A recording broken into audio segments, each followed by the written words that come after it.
بسم الله الرحمن الرحيم.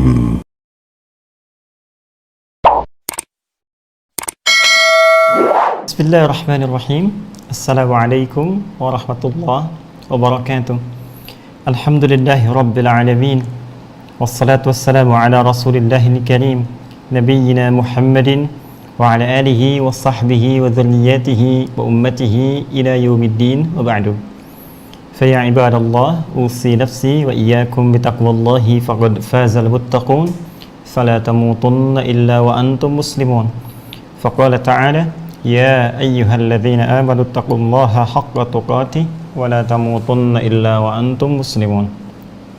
Saudara-saudariku, bersyukur pada Allah Subhanahu wa taala. Alhamdulillah, kita kembali dipertemukan dalam tayangan Aqsa Al-Quran Sunnah Solution, mengkaji untayan firman Allah Subhanahu wa taala di dalam Al-Quran, menggali kedalaman maknanya dan keluasan wawasannya sesuai dengan apa yang ditunjukkan oleh Rasulullah SAW dalam rangkaian sunnah beliau yang sampai kepada kita melalui keterangan para ulama-ulama kita yang thiqah.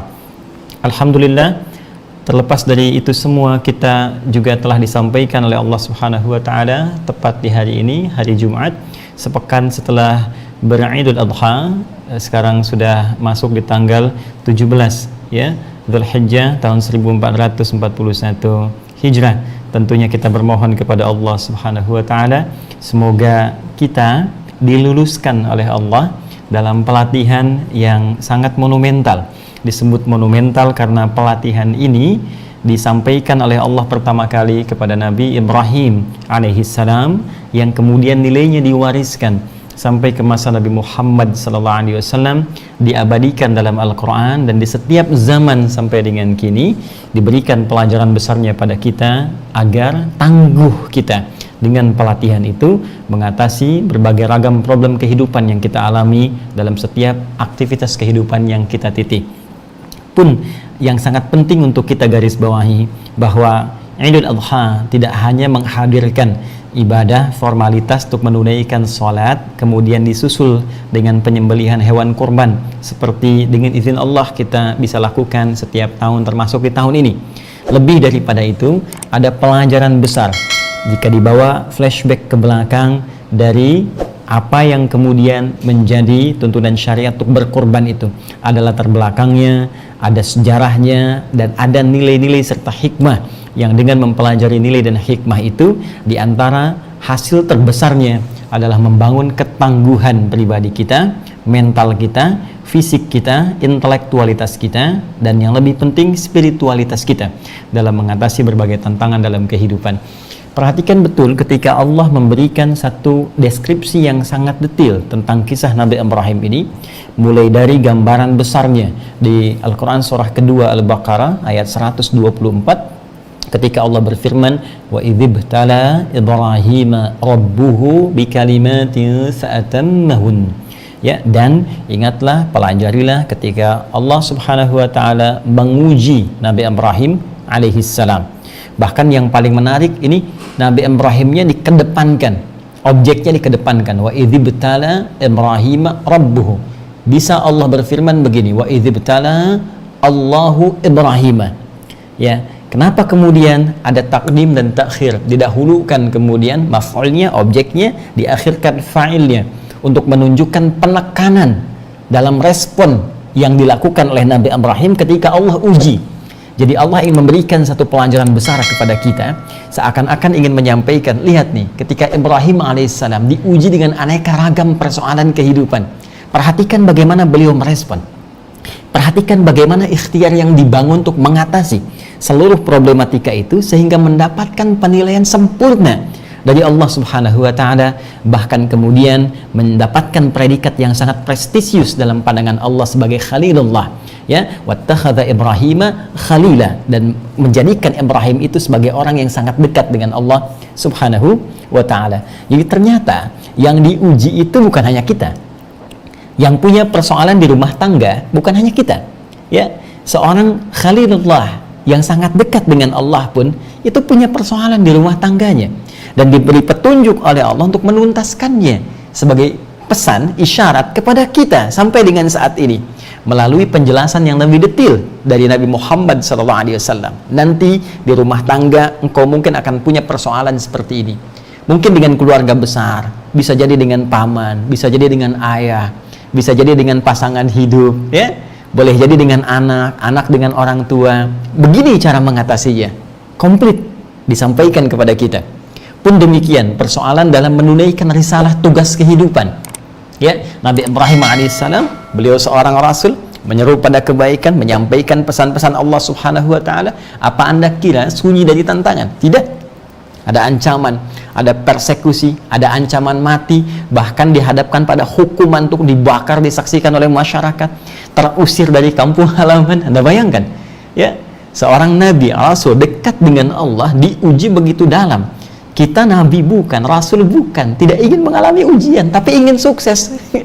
Ya, maka coba kita luruskan cara berpikir kita. Ya, pun demikian, bagaimana kemudian kita mengatasi persoalan dalam lingkup sosial yang lebih luas. Kisah Nabi Ibrahim hingga kemudian diabadikan dalam Al-Quran secara detail dan langsung dipraktekkan dalam kehidupan Nabi Muhammad SAW sebagai miniatur, ya, pedoman terbaik Al-Quran, disampaikan pada para sahabat untuk menjadi pedoman kehidupan kita kekinian. Sehingga dalam Al-Quran Nabi Ibrahim ketika disebutkan keteladanannya itu disertakan kehidupan keluarganya.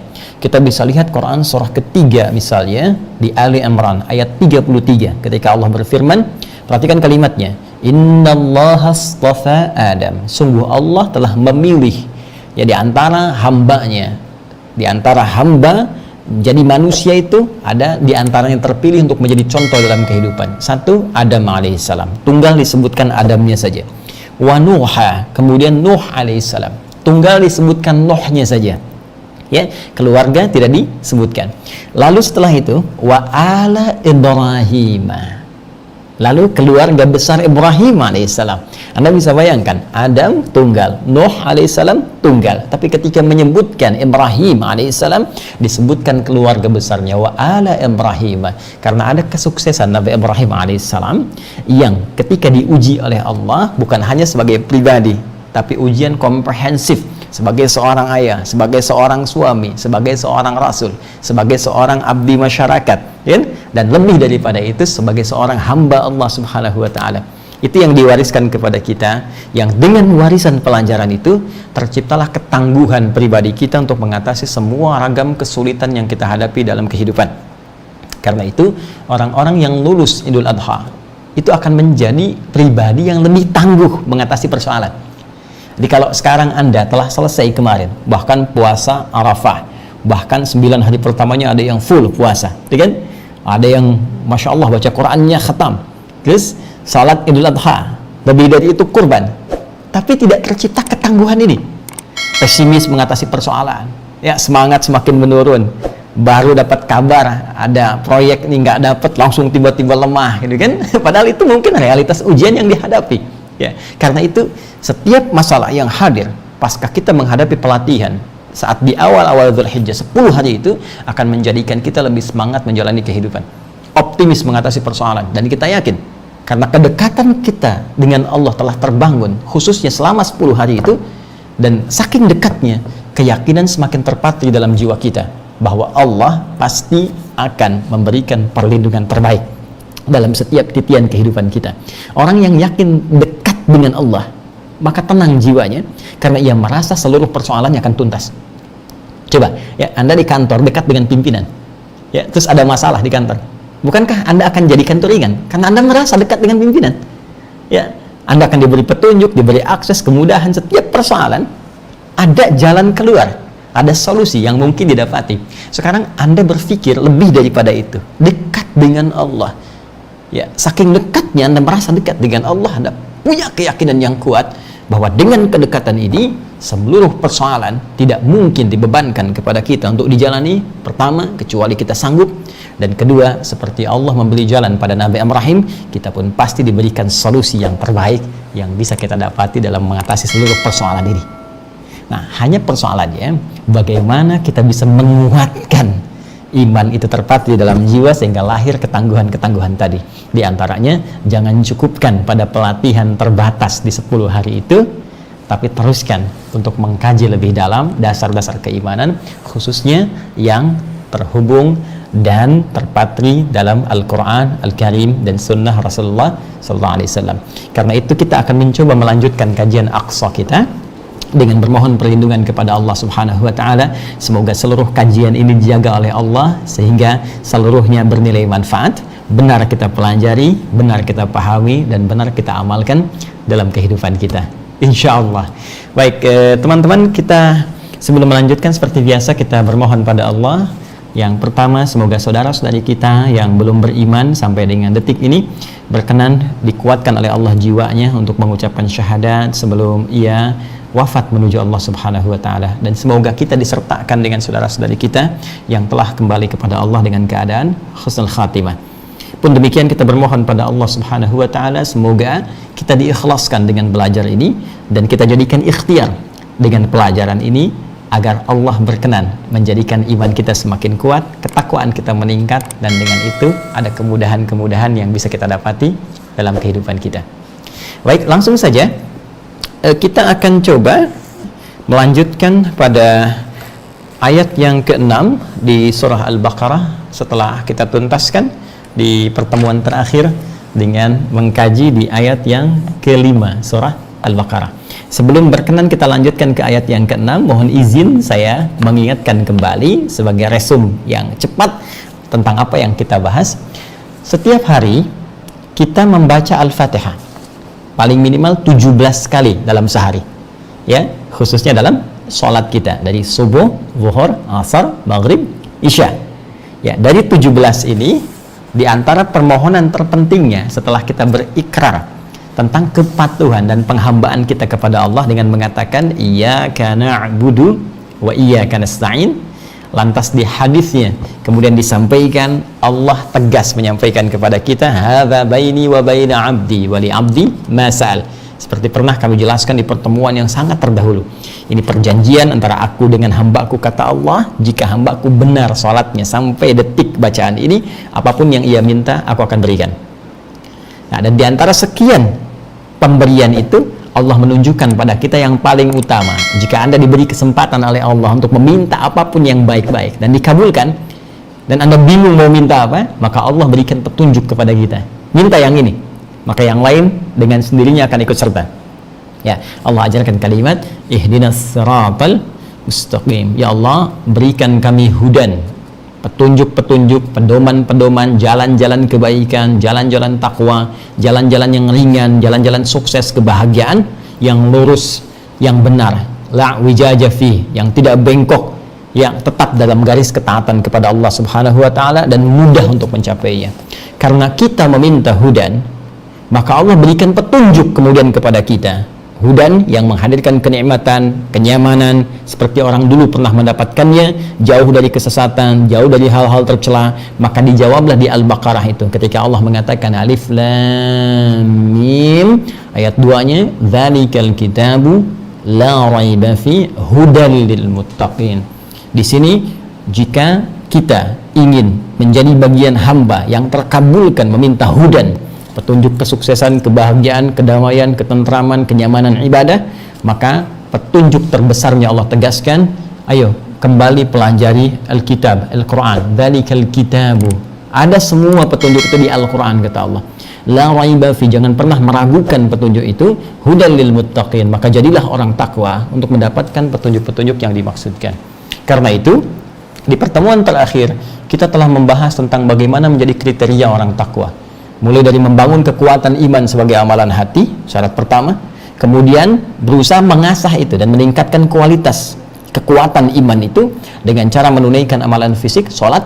Ayo evaluasi sholat kita sampai dengan kini, saya sering kali tidak bosan menyampaikan. Kemudian ada amalan harta, wa mimma razaqnahum yunfiqun. Ada interaksi dengan Al-Quran, walladzina yu'minuna bima unzila ilaik, baik itu baca saja, memahami isinya atau mulai menghafalkannya. Kemudian yakin akan kembalinya kita ke akhirat, wabil akhiratihum yuqinun. Setelah kita juga mengetahui kitab-kitab yang diturunkan kepada para nabi terdahulu untuk mengetahui bagaimana mereka pun mendekat kepada Allah Subhanahu wa Ta'ala. Jika ini terpenuhi dengan baik, maka silahkan rasakan hasilnya. saat Allah menegaskan ulaika ala hudan min rabbihim, orang ini kalau benar sholatnya, perhatikan, benar sholatnya. Karena itu orang tua dulu kemanapun anak itu akan merantau, baik sekolah, dalam negeri, luar negeri, atau dalam pekerjaan pertama yang akan dia kerjakan, selalu fitrah lisannya mengatakan jangan lupa sholatnya itu sudah fitrah. Kenapa? Bukan hanya membangun koneksi jiwa kita dengan Allah, bukan hanya membangun kedekatan kita dengan Allah, tapi sholat itu lebih daripada itu akan menjadi kunci yang paling utama menjadikan pribadi takwa, yang dengan takwa itu mendatangkan segala kemudahan dalam proses aktivitas kehidupan kita. Ingat, sholat, cek. Setelah itu naikkan, ya. Jangan-jangan selama ini orientasi kerjanya baru dunia saja, ya, sukses untuk dunia, gitu kan? Capaiannya dunia, untuk rumah, untuk kendaraan, untuk pakaian, ya, belum ada yang kemudian dengan harta itu menjadi tabungan akhirat, yang bonus dunianya bisa memberikan percepatan ketentraman dalam kehidupan. Harta itu kan sifatnya 3, gitu kan? Yang dimakan, yang disimpan, gitu kan? Yang disedekahkan, diinfakkan, sedekah, ya. Yang dimakan, mohon maaf, pada akhirnya menjadi kotoran. Silahkan cek kalau tidak percaya, baik sifatnya cairan ataupun yang padat, pada akhirnya kembali menjadi apa? Kotoran. Yang disimpan biasanya menjadi rebutan, ya, atau paling positif menjadi warisan. Silahkan kalau tidak percaya, Anda simpan, pada akhirnya Anda meninggal. Kalau bukan dunia meninggalkan Anda meninggalkan dunia duluan. Maka ini hanya akan menjadi perpindahan tangan, baik itu bisa menjadi positif nilainya warisan, atau boleh jadi muncul kesan negatif untuk diperebutkan dengan cara yang tidak elegan. Yang terakhir yang disedekahkan ini yang sifatnya abadi, dan ini penunjuk sinyal takwa yang mendekatkan pada nilai-nilai kebaikan, kemuliaan, nilai-nilai ketentraman, nilai-nilai kedamaian, ya, dan berbagai keutamaan lainnya. Maka cek, jangan-jangan selama ini usaha untuk mendapatkan harta itu baru kesini mungkin, sehingga kadang diarahkan oleh Allah, kamu ini kok gimana, katanya pengen ke surga, ya kan? Katanya surganya pengen Firdaus, katanya pengen berjumpa dengan Rasulullah, tapi selama ini hidupnya cuma sampai di level 1 saja, kok hartanya cuma bertransformasi di kotoran saja. Lantas apa bekal yang mau dibawa ke akhiratnya nanti untuk bekal surga yang didambakan itu? Karena itu penting melihat dengan iman. Kadang-kadang di titik ini ada beberapa petunjuk perubahan yang Allah sampaikan kepada kita. Tiba-tiba proyek misalnya kelihatan macet, jangan dilihat macetnya dulu, coba cek di rekeningnya mungkin, ya. Nih, masih belum tersalurkan, masih ada yang tercatat untuk bisa mendapatkan hasil manfaat. Untuk keluarga besar bisa dilihat, mungkin anak-anak sekolahnya belum baik, ya, belum dekat dengan Allah, pakaiannya belum bagus, ya, makanannya belum sempurna, atau Anda bagus tapi saudara-saudara ada yang teriak, ya, belum mendapat perhatian dan sebagainya. Cek dulu ini, tuh. Atau mungkin yang dikumpulkan baru sampai sini level kedua, tuh, yang ini belum ada. Karena itu dalam setiap titian kehidupan ingat betul ini. Banyak ayat di Al-Quran memberikan jaminan kepada kita tentang seluruh ketercukupan dalam hidup. Even itu ujian yang kita hadapi. La yukallifullahu nafsan illa wus'aha. Quran surah kedua ayat 286. Allah tidak mungkin menguji seorang hamba di luar batas kemampuannya. Jadi kalau ada orang sakit atau di pekerjaan ada kesulitan, kehilangan proyek tertentu dan sebagainya, ternyata Anda, saya atau kita yang diuji, artinya memang kita sanggup mengatasi itu. Yang lain tidak. Ya, inna ma'al usri yusra. Di balik segala kesulitan ada kemudahan. Paling gampang memahaminya, yakinkan pada jiwa kita, ini pasti selesai. Ini mudah ini. Allah pasti berikan petunjuk.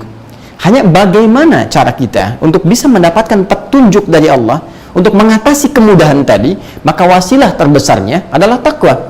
Quran surah kelima ayat 35. Ya ayyuhalladzina amanu taqullaha wabtaghu ilaihil wasilah. Hai orang-orang beriman, tingkatkan takwamu kepada Allah. Dengan peningkatan takwa itu jadikan wasilah. untuk bisa mengentaskan segala ujian kehidupan yang tengah kita jalani pada saat ini. Nah, karena itu penting kepada kita semua untuk kembali melihat apa yang kita kerjakan dalam kehidupan ini. Ya, jangan-jangan sampai di sini, jangan-jangan sampai di sini, tapi belum sampai sini. Ini yang kita evaluasi kembali. Karena itu penting bagi setiap insan beriman menajamkan keimanan dia kepada Allah Subhanahu wa taala untuk bisa mendapatkan ini pada akhirnya, ketentraman dalam kehidupan, baik dunia ataupun akhirat. Ingat baik-baik. Keyakinan yang terpenting dibangun oleh kita semua, walladzi qaddara fahada. Dialah Allah yang telah menetapkan kadar, setiap kadar yang menjamin kecukupan hidup bagi setiap hamba, lalu memberi petunjuk bagaimana mengoptimalkan itu semua. Jadi gak ada orang hamba manusia yang hidup di dunia ini nestapa, itu gak ada, pasti cukup. Yang menjadikan nestapa itu karena tak pernah merasa cukup. Ini masalahnya. Perhatikan baik-baik. Allah telah menetapkan walladzi qaddara fahada. Ya, bahkan di Al-Fajr itu lebih jelas. Wa amma idza mabtalahu ya wa ammal insanu idza mabtalahu rabbuhu fa akramahu wa na'amahu fa yaqulu rabbi akraman wa amma idza mabtalahu faqadara alaihi rizqah. Perhatikan baik-baik. Di yang pertama Allah katakan manusia itu unik, kadang-kadang malah lebih dekat kepada aneh. Ketika diberikan titipan rezeki yang dia nilai lebih, dia mengatakan Allah memuliakan saya, padahal itu titipan supaya cari bekal buat dia mendapatkan surga yang dia inginkan. Tapi ketika Allah cukupkan rezekinya, perhatikan, lebih lawannya kan kurang, ya kan? Tapi dalam kaidah Al-Quran, dalam logika Al-Quran, tidak ada lebih lawannya kurang ketika dikaitkan dengan rezeki. Lebih lawannya cukup. Kata Allah, manusia itu kalau diuji, Allah uji dengan mencukupkan rezekinya. Jadi ternyata setiap insan yang hidup di bumi itu Allah berikan kecukupan rezekinya, cukup. Jadi Allah jamin kita cukup. Kenapa kemudian kita merasa sibuk dengan hal-hal yang mungkin belum tentu kita alami? Ya, yang paling bahaya adalah manusia yang tidak pernah merasa cukup. Ini persoalannya. Dan untuk mendapatkan rasa itu penting kita untuk mengaji kembali. Ini yang kita tingkatkan poinnya.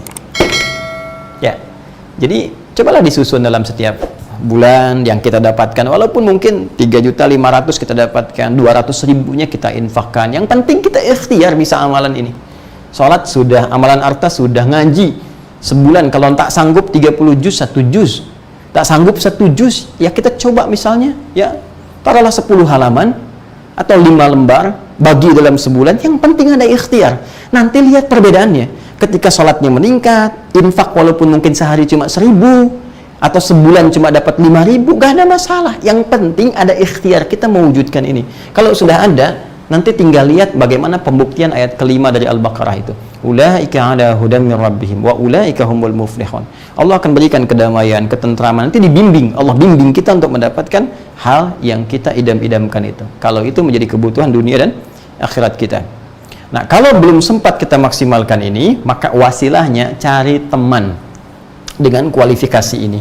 Inilah yang kemarin saya tegaskan. Cari teman di kantor yang ngajak sholat, yang membimbing kita untuk bisa merencanakan kehidupan akhirat, bisa berbagi dengan baik, ngajak baca Quran, bikin komunitas, supaya dengan komunitas itu lebih dekat dengan Allah. Malam mengingatkan tahajud, siang bisa kita puasa atau memperbanyak tilawah Al-Quran. Nanti silahkan, minimal yang pertama kali Allah anugerahkan kepada jiwa kita itu kelapangan. Sa'ah. Wa may yuhajir fi sabilillah yajid fil ardi muraghaman katsira wa sa'ah. Siapa yang berniat hijrah, hijrah itu pindah kepada segala yang Allah tentukan lebih baik.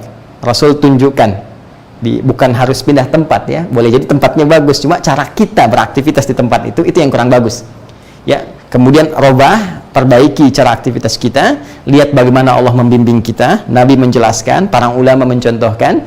Begitu kita dapatkan itu, yang pertama Allah berikan adalah kelapangan dalam jiwa, ada ketenangan. Setelah tenang, kita bisa menerima kadar Allah. Seluruh ketetapan Allah dilihat dengan nyaman. Pada akhirnya, kalau sudah pada titik itu, baru kemudian Allah turunkan karunia-karunia yang menjadi bekal akhirat kita. Mungkin bisa jadi limpahan dunia, karena kita sudah sanggup mengelolanya. Kasih Allah terkadang menjadikan Allah tidak memberi banyak kepada kita, karena boleh jadi kita belum tentu siap menjadikan itu sebagai bekal akhirat. Kalau cuma untuk bekal dunia, jangankan orang beriman, yang belum beriman pun lebih pakar di bidangnya. Jelas. Nah, karena itu coba cek di rumah dulu. Kita bangun ini, cek sholat ya, kemudian cek turunan yang tadi, Quran dan sebagainya. Setelah itu cek ke tetangga di samping-samping sehingga bisa soleh bersama-sama. Kemudian setelah itu ya bangun komunitas yang baik dengan tetangga yang kira-kira mau dekat. Boleh jadi belum semua bisa tergerak, tapi setidaknya dari 10 orang mungkin 1 orang bisa jadi teman. Itu akan lebih ringan ke masjid, barang-barang dan seterusnya. Ya, baik. Itu golongan pertama yang telah kita kaji, yaitu tingkat pertama dari kualifikasi manusia yang mendapatkan jaminan dari Allah ketenangan hidup dunia, kesuksesan dan kebahagiaan akhirat. Jadi kalau kita bikin petanya seperti ini, bismillah. Mohon izin saya hapuskan dulu. Gambaran pertama yang kita dapatkan dari pembuka surah Al-Baqarah itu, sebelum kita masuk ke detail yang kita bisa kaji lebih dalam, dan nanti saya akan kembalikan ke Al-Fatihah sebagai rangkuman. Jadi ketika kita baca Al-Fatihah setiap hari itu kita mengerti, oh ini rupanya sekarang saya ada di posisi mana gitu. Ya, baik. Jadi ingatkan 17 kali dalam sehari. Anda diingatkan sekali belum sadar, wajar. 2 kali belum sadar, ya perhatian. 3 kali persoalan. 17 kali masalah. Ya, nah, ini kita bisa lihat sekaligus kita katakan kualifikasi, atau ya bisa klasifikasi boleh ya. Tapi kita bisa katakan ini saja. Sekaligus boleh kita katakan klasifikasi.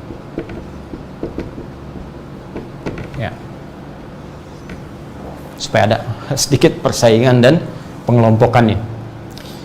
Manusia dalam Al-Quran, manusia dalam Al-Quran spesifik di pembuka surah Al-Baqarah.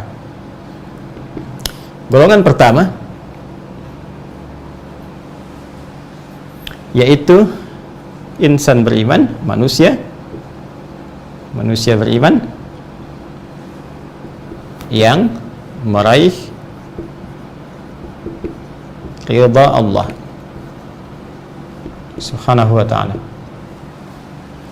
Ini golongan pertama. Golongan pertama ya. Insan beriman yang meraih ridha Allah Subhanahu wa ta'ala. Ini ridhanya disebutkan di Quran surah kedua tadi, ayat yang kelima ya. Ulaika ala hudam min rabbihim wa ulaika humul muflihun. Ketika Allah ridha kepada mereka, maka Allah berikan petunjuk melekat pada hidup mereka dan diberikan jalan-jalan kebahagiaan dan kesuksesan. Ini poinnya. Caranya, turunannya ya, mereka membangun kekuatan iman ya. Nah, ini inti nih yang paling dalam. Yakin, kalau yakin sama Allah tuh semua mudah. Sakit, yakin Allah pasti sembuhkan. Sakit itu jadi ringan. Dan tidak ada kemudian keluh kesah keluar atau pesimis, sakit apapun. Ya, ini kadang persoalan terberatnya begini. Manusia itu kadang-kadang unik ya. Ya, kematian itu kan nggak selalu ada korelasi dengan penyakit. Ya, orang sehat aja bisa meninggal kok. Ya, meninggal itu diakibatkan kehilangan nyawa, selesai. Gitu kan? Ya, dan tidak setiap penyakit kemudian menjadikan nyawa mesti hilang, tidak. Nah, ini seringkali penyakit-penyakit berat itu yang dipandang berat itu seringkali dikorelasikan dengan kematian. Sakit jantung rasanya mungkin sebentar lagi ya. Sakit gagal ginjal sebentar lagi, ini kena COVID sebentar lagi, belum tentu. Oh, yang sehat aja bisa meninggal ya. Nah, tapi poin terbesarnya terkadang penyakit atau keadaan tertentu dalam hidup seperti musibah kan, gagal dalam satu pekerjaan dan sebagainya, sebetulnya kalau dipahami dengan iman terkadang menjadi jalan shortcut, jalan cepat untuk membangun kekuatan iman. Jadi kalau kita ingin meneliti iman kuat atau tidak, meneliti keyakinan yang terbangun dengan Allah kuat atau belum, itu bisa teruji dengan keadaan saat menghadapi musibah. Ini orang kalau imannya kuat tuh, sakit berat, sembuh ini. Tidak mungkin Allah titipkan pada saya kalau saya tidak sanggup. Pasti Allah sembuhkan. Ya, Allah yang menguji, pasti Allah yang sembuhkan. Gagal di satu pekerjaan, proyek, Allah yang punya rizki. Rizki itu nggak terkait dengan pekerjaan yang ini. Saya akan dipalingkan pada yang Allah lebih sukai. Jadi kalau ini kuat, sudah, ini kuncinya ini. Kuncinya ini. Ini menjadikan umat Islam di masa lalu bertransformasi dari sebelum Muslim jahiliyah masuk Islam, dibangun kekuatan iman ini, dan tak mudah.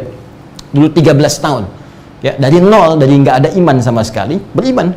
Apa yang terjadi? Bertransformasi menjadi manusia yang sangat berbudaya, punya peradaban, maju, hebat, dan dahsyat. Semua sukses dengan passionnya masing-masing, dengan profesinya masing-masing. Ini poinnya. Sekarang ya kan tidak semua mulai dari nol, karena sudah bersyahadat, sudah muslim, ya bahkan sudah terpatri di dalam jiwanya, tinggal dikuatkan. Pertanyaannya bagaimana menguatkan dirinya? Itu yang telah kita jelaskan. Amalan fisik, ya, amalan fisik, khususnya salat, ya. Kemudian ada amalan harta, contohnya infak, ya. Kemudian interaksi dengan Al-Quran, selalu menghadirkan keyakinan-keyakinan akhirat, ya. Jadi kalau Anda beraktivitas, coba hitung-hitung dengan keuntungan akhiratnya. Kalau berbuat begini, bagaimana hisabnya di akhirat? Kalau gibahin orang di akhiratnya bagaimana? Kalau mencela orang nanti hukumannya seperti apa? Ingat-ingat, kalau mencela pahala pindah, kalau gibah makan bangkai yang digibahkan. Itu bisa menghindarkan itu dari perbuatan buruk. Nah, ini jaminan kebahagiaan. Nah, sekarang setelah golongan pertama kita bahas ini, golongan kedua yang penting kita uraikan, yang ini pun kalau Al-Quran sudah sebutkan pasti kejadian. Al-Quran itu sifatnya pasti, jelas, karena firman dari Allah, beritanya pasti. Kalau disebutkan A, pasti A, sebutkan B, pasti B. Sebelum kejadian disampaikan, pasti kejadian. Idza jaa nasrullahi wal fath, pertolongan Allah akan datang dan Makkah akan dibukakan oleh Allah. Sebelum kejadian disampaikan, betul dibuka. Ya, ghuliba alif lam mim, ghulibatir Rom. Alif lam mim, tentara Romawi itu akan dikalahkan oleh Persia. Ya, fi adnal ardi, ya, wa hum min ba'di ghalabihim sayaghlibun, di bumi yang terdekat, ya, pada saat itu. Kemudian apa yang terjadi setelah kekalahan itu? Nanti Romawi akan menang lagi dalam tempo waktu yang tidak terlampau jauh. Kejadian benar. Ya, jadi terjadi semua. Nah, sekarang klasifikasi manusia dengan kualifikasi yang berbeda-beda. Satu, insan beriman. Yang kedua, golongan kedua. Ini yang disebutkan di ayat 6 sampai dengan ayat yang ke-7.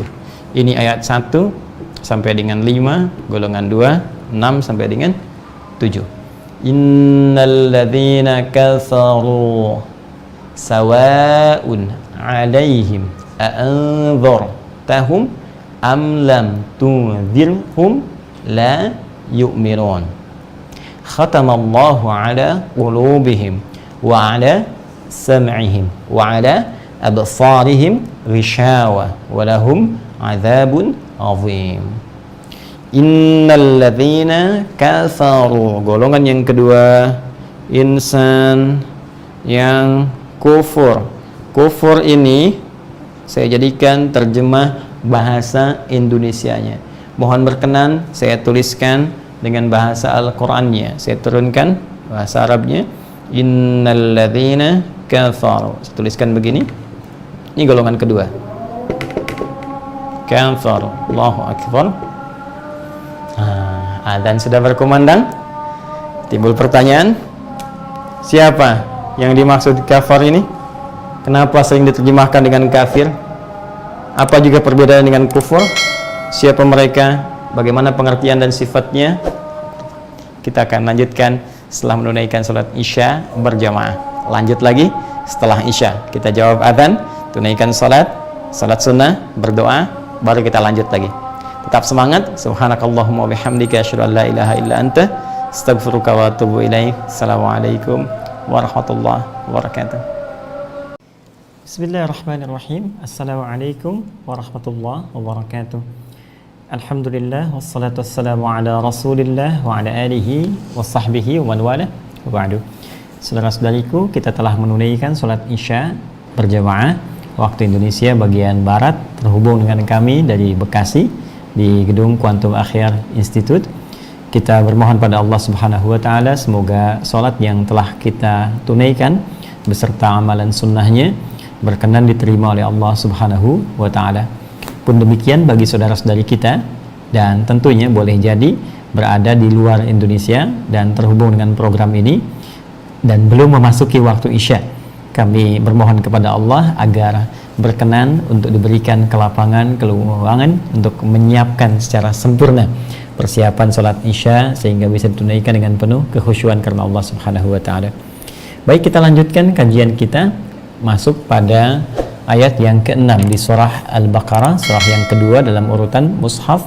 Dan mohon izin berkenan agar kami bisa mengingatkan bagi saudara-saudariku yang baru bergabung di kajian ini, kami mohon kiranya meminta teman-teman untuk mereview, melihat kembali tayangan sebelumnya sehingga memiliki ketersambungan dari edisi sebelumnya sampai dengan kini. Seringkali ditemukan pertanyaan-pertanyaan yang sampai kepada kami sesungguhnya itu sudah terbahas dari pertemuan-pertemuan sebelumnya. Terkadang yang unik juga begini, ada sesi kita diskusi pertanyaan yang sebelumnya sudah dijawab masih ditanyakan juga gitu ya. Nah, itu jadi ada bagian-bagian tertentu yang kita mesti bijak untuk menyimak sehingga waktu kita bisa maksimal untuk membahas apa yang belum kita urai. Semoga Allah memuliakan kita semua insyaallah. Kita teruskan di ayat yang ke-6 sampai 7. Ketika kami telah bacakan tadi sebelum kita masuk waktu isya, Allah berfirman, innal ladzina kafaru sawa'un 'alaihim a'anzartahum am lam tunzirhum la yu'minun. Khatamallahu 'ala qulubihim wa 'ala sam'ihim wa 'ala absarihim ghishawa wa lahum 'adzabun 'adzim. Ini adalah golongan yang kedua yang disampaikan oleh Al-Quran dari klasifikasi manusia sekaligus kualifikasi mereka dalam bersaing untuk mendapatkan kemuliaan hidup saat kembali kepada Allah Subhanahu wa Ta'ala. Saya ingin teruskan dulu analisis kita sebelum isya tadi untuk menyampaikan golongan kedua dari segi pendekatan bahasa dengan cepat. Setelah itu kita akan mencoba merujuk pada keterangan para ulama kita dari kitab tafsir yang telah mereka uraikan, dan itu adalah yang paling otoritatif yang bisa kita kaji. Baik, kita temukan di sini golongan kedua adalah insan yang kufur. Kadang-kadang terjemahan menyebutnya dengan kafir. Ini terjemahan ya.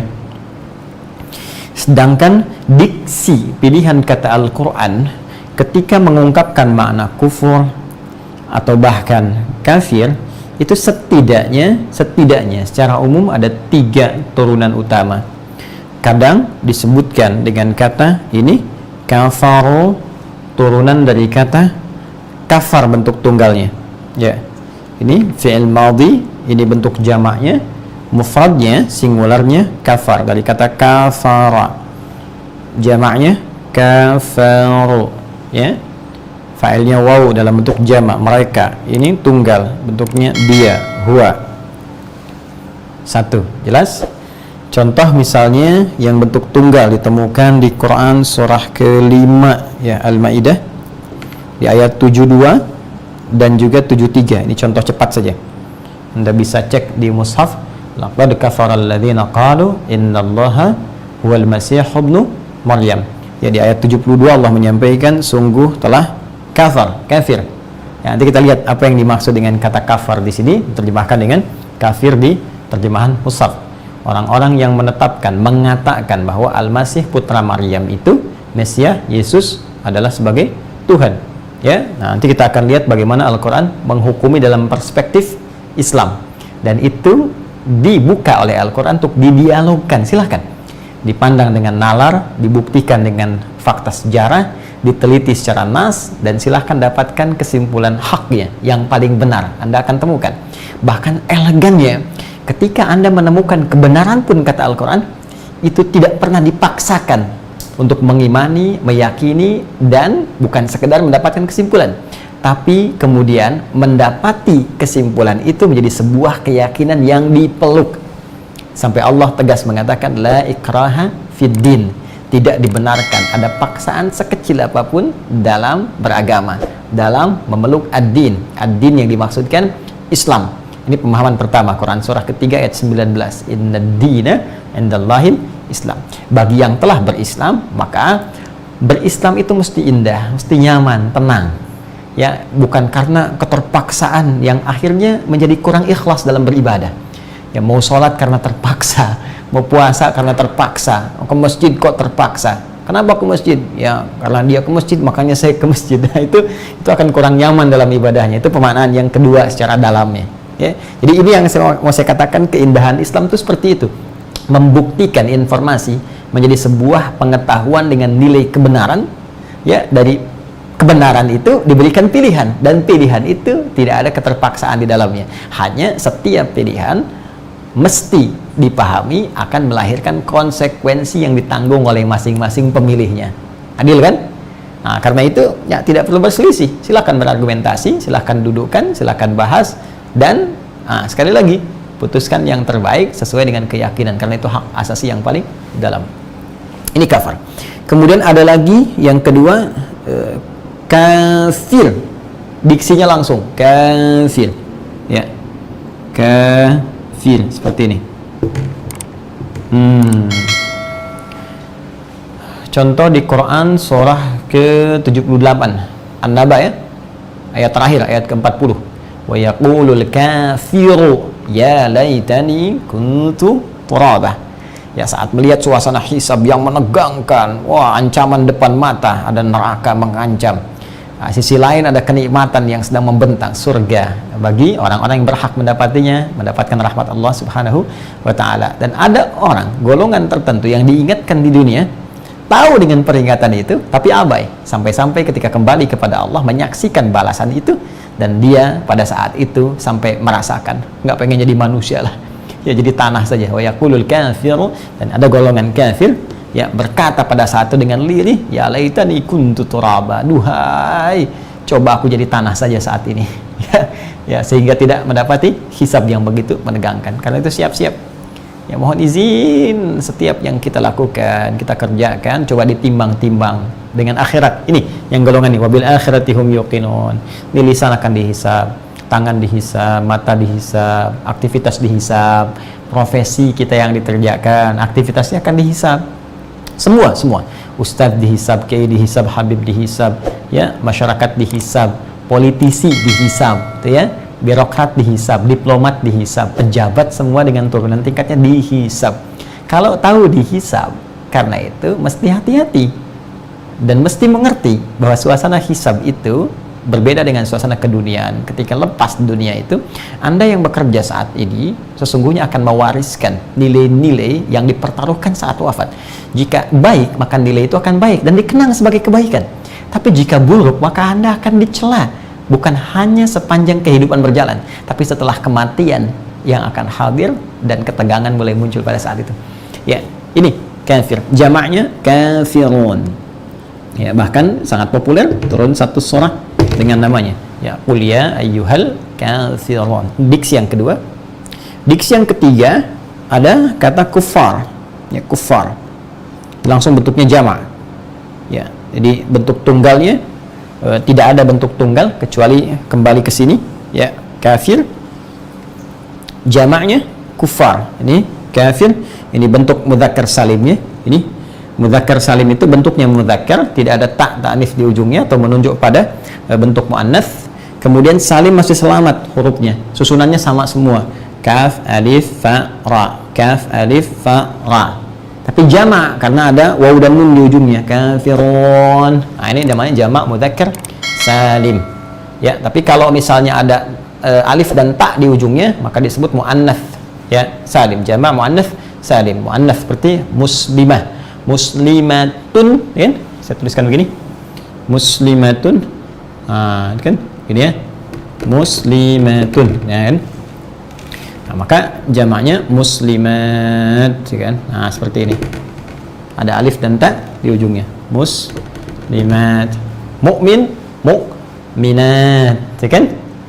Mukmin, mukminun, mukminah, mukminat. Demikian, ya. Nah, ini muannats salim. Kalau kafir, mudzakkar salim, kafirun. Kafirat tidak ada. Ya. Jadi kalau kafirun itu sudah mencakup baik laki-laki atau perempuan. Jadi nggak ada kafirat. Awas, mukmin, mukminat, mukminin, mukminat, ya, muslimin, muslimat. Tapi kafirin, kafirun, nggak ada kafirat. Awas, ya. Nah, jadi kalau sudah kuliah ayyuhal kafirun mencakup yang laki-laki dan perempuan. Sama di Arab tuh seperti hadirin. Nah, itu sebetulnya asalnya nggak ada hadirat dalam zauk orang Arab ya. Ya, kalau dalam redaksi orang Indonesia mungkin mungkin ada ya kafirat, hadirat, hadirin, hadirat ya. Kalau sudah hadirin itu mencakup perempuan juga, mencakup hadirat. Ya, itu dalam diksi bahasa Arab yang zauknya Arab, orang Arab. Jadi orang bahasa Arab yang diarabkan, dituturkan oleh lisan orang Arab. Jadi kalau secara nahwu bisa benar ya, hadirin, hadirat benar, muannats tsalim secara nahwu. Tapi secara zauk orang Arab, lisan Arab ketika mengucapkan itu ya dalam lisan mereka, di aswat mereka, nutuk mereka itu tabu jadinya. Baik. Kemudian yang terakhir kufar. Nah, ini ya jamak taksirnya dari bentuk kafir jadi kufar. Baik, ini disebutkan diantaranya Quran surah ke-48 ayat ke-29, Al-Fatah ayat 29. Ya, Muhammadur Rasulullah walladzina ma'ahu asyidda'u 'alal kuffar ruhama'u bainahum. Ya, ini ada beberapa diksi di sini, ada kafaru jamak dari kafar, ada kafirun bentuk jamak dari kata kafir, serta kufar yang sendirinya sudah jamak. Sedangkan di Al-Baqarah di ayat yang ke-6, diksi yang disampaikan oleh Allah dalam firman-Nya ini menggunakan bentuk jamak dari kata kafar, berarti kafaru. Siapa yang dimaksudkan di sini sebagai golongan yang kedua yang sering diterjemahkan dengan terjemah yang sama, baik kafirun, kufar, kafaru menggunakan kata yang sama yaitu kafir. Siapa yang dimaksud kafir di sini dengan redaksi bentuk jama kafaru? Ada golongan yang kedua. Engkau ingatkan atau tidak engkau ingatkan? Sawaun alaihim anzartahum am lam tunzirhum la yu'minun. Mereka susah yakinnya, susah mengertinya, ya, sulit mau menerima. Kamu ingatkan atau tidak, tabiatnya begitu. Siapa orang ini? Disebut oleh Al-Quran dengan redaksi kafaru. Siapa kafaru ini? Sehingga menggunakan kata inna sebagai penguat di depannya supaya kita nggak pusing-pusing pada golongan yang kedua ini untuk mengingatkan ya, atau apa yang mesti kita kerjakan dalam kondisi kita dapati orang-orang seperti ini. Dan menggunakan kata alladzina menunjuk pada kelompok ini, orang-orang ini bentuknya boleh jadi tidak tunggal, tidak seorang, bisa banyak, bisa mengelompok, bisa ada dalam setiap zaman, setiap masanya. Seperti di setiap masa ditemukan orang-orang baik dengan kualifikasi dan kriteria yang Al-Quran tetapkan dalam persepsi Al-Quran. Jelas ya? Sekali lagi, dalam persepsi Al-Quran boleh jadi ditemukan pula lawannya yang kedua ini. Ya, sekarang kita baca dulu keterangan para ulama kita, yang dengan itu kita temukan paparan yang lebih luas dan dalam insyaallah. Bismillahirrahmanirrahim. Saya baca ulang ayatnya, kemudian kita baca tafsirnya. Innal ladzina kafaru sawa'un 'alaihim a anzartahum am lam tunzirhum la yu'minun. Khatamallahu 'ala qulubihim wa 'ala sam'ihim wa 'ala absarihim ghishawah wa lahum 'adzabun 'adzim. Baik, kita teruskan. Fa fi hatainil ayataini bayanun li ahwali ta'ifatin thaniyatin minan nas. Maka pada dua ayat ini, yaitu Al-Baqarah ayat yang ke-6 dan ke-7 yang baru saja kita bacakan, bayanun li ahwali ta'ifatin thaniyatin minan nas, yaitu keterangan. Dua ayat ini adalah keterangan atau menerangkan tentang ahwali ta'ifatin thaniyatin, keadaan golongan kedua, minan nasi, dari umumnya manusia. Jadi kelompok pertama, golongan pertama diwakilkan dari ayat yang telah kita bahas, Al-Baqarah ayat 1 sampai dengan 5 itu golongan pertama dengan segala keistimewaan dan ragam aktivitasnya. Golongan kedua dari ayat 6 sampai dengan 7. Ala dhiddi fi tabi'atiha wa awsafiha wa ma'aliha min at-ta'ifatil ula allati fazat bi ridwanillahi ta'ala. Dan ini secara langsung paradoks, berlawanan. Ya, jadi kelompok kedua ini lawan langsung, paradoks, ya. Di kontra, ya. Baik dari segi karakteristiknya fi tabi'atiha wa awsafiha, juga sifat-sifatnya, ya. Wa ma'aliha, dan kecenderungannya, karakternya. Jadi ini sudah beda. Karakternya tidak sama, sifatnya sama, tidak sama, ya, tabiatnya berbeda, ya karakternya berbeda, sifat-sifatnya tak sama, kecenderungannya beda. Di cara memandang hidupnya sudah beda. Orang beriman dengan lawan, ya lawan baik yang tidak beriman atau tertutup imannya sama sekali, ini beda cara memandang hidup. Lain. Ya mohon maaf, ketika disebut saja tentang ibadah bisa beda. Ya dalam memandang kehidupan, melihat harta itu sudah beda cara pandangnya. Lihat pekerjaan, beda cara pandangnya. Ini sudah lain. Itu tabiatnya sudah beda. Sifatnya lain. Silahkan cek gaya hidupnya. Pasti beda. Orang beriman dengan orang yang belum beriman atau mengaku beriman, pasti gaya hidupnya akan kelihatan. Beda. Ya, dan cara menghadapi hidup pun akan lain, akan tampak. Ya, nggak percaya silahkan. Dari penampilan sudah kelihatan. Orang beriman karena ada iman, maka penampilan ia ditata, menunjukkan bukti keimanannya, supaya Allah ridha dengan tampilan dia. Maka mustahil ada orang beriman membuka tampilan-tampilan yang tidak disukai Allah. Orang beriman pamer aurat misalnya, ya kan? Orang beriman tidak menjaga pandangan, orang beriman tidak menjaga pendengaran, lisan sampai ke ujung kaki, mustahil. Ya, tapi kalau nggak ada iman, karena imannya itu tak ada dalam dirinya, atau tertutup karena kondisi tertentu, maka pancarannya tidak ada. Pancaran Rabbani ilahinya itu tak tampak dalam jiwanya, sehingga wajar ketika ia bisa mengerjakan apapun karena tidak pernah memikirkan apakah Allah senang atau tidak, ya, ridha atau tidak, nggak ada pikiran ke sana karena nggak nyambung. Memang koneksi ilahinya terputus. Karena koneksi ilahinya terputus, sinyalnya nggak ada. Karena sinyal nggak ada, terputuslah bimbingan Rabbani itu. Sehingga bebas, tampil bebas, bicara bebas, dengar bebas, lihat bebas. Jadi makanya seringkali pengen kebebasan. Iman mengatur hubungan seksual. Karena itu ada hubungan rumah tangga. Yang tak beriman, dia mengatakan kebebasan seksual karena pengen bebas. Ya, iman mengatur karakteristik, iman mengatur berpendapat, iman mengatur cara berpikir. Yang tidak ada iman, semua pengen bebas. Karena itu ciri pertama orang-orang yang lemah iman, tipis iman, atau tak ada iman sama sekali, maka selalu ingin merasa bebas dalam kehidupan tanpa aturan. Jelas. Nah, ini jadi alat duddi at-taifatil ula. Jadi ini lawan langsung, paradoks kontra pada golongan yang pertama, fi tabi'ati, karakteristiknya, wa awsafiyah, sifat-sifatnya, wa ma'aniha, dan kecenderungannya. Jadi kalau mau ngecek iman tuh gampang. Ya, salah satunya coba lihat di karakteristik kita, tampilan hidup kita seperti apa. Sifat orang beriman tuh ada nggak? Nah, ini kalau ada kelihatan.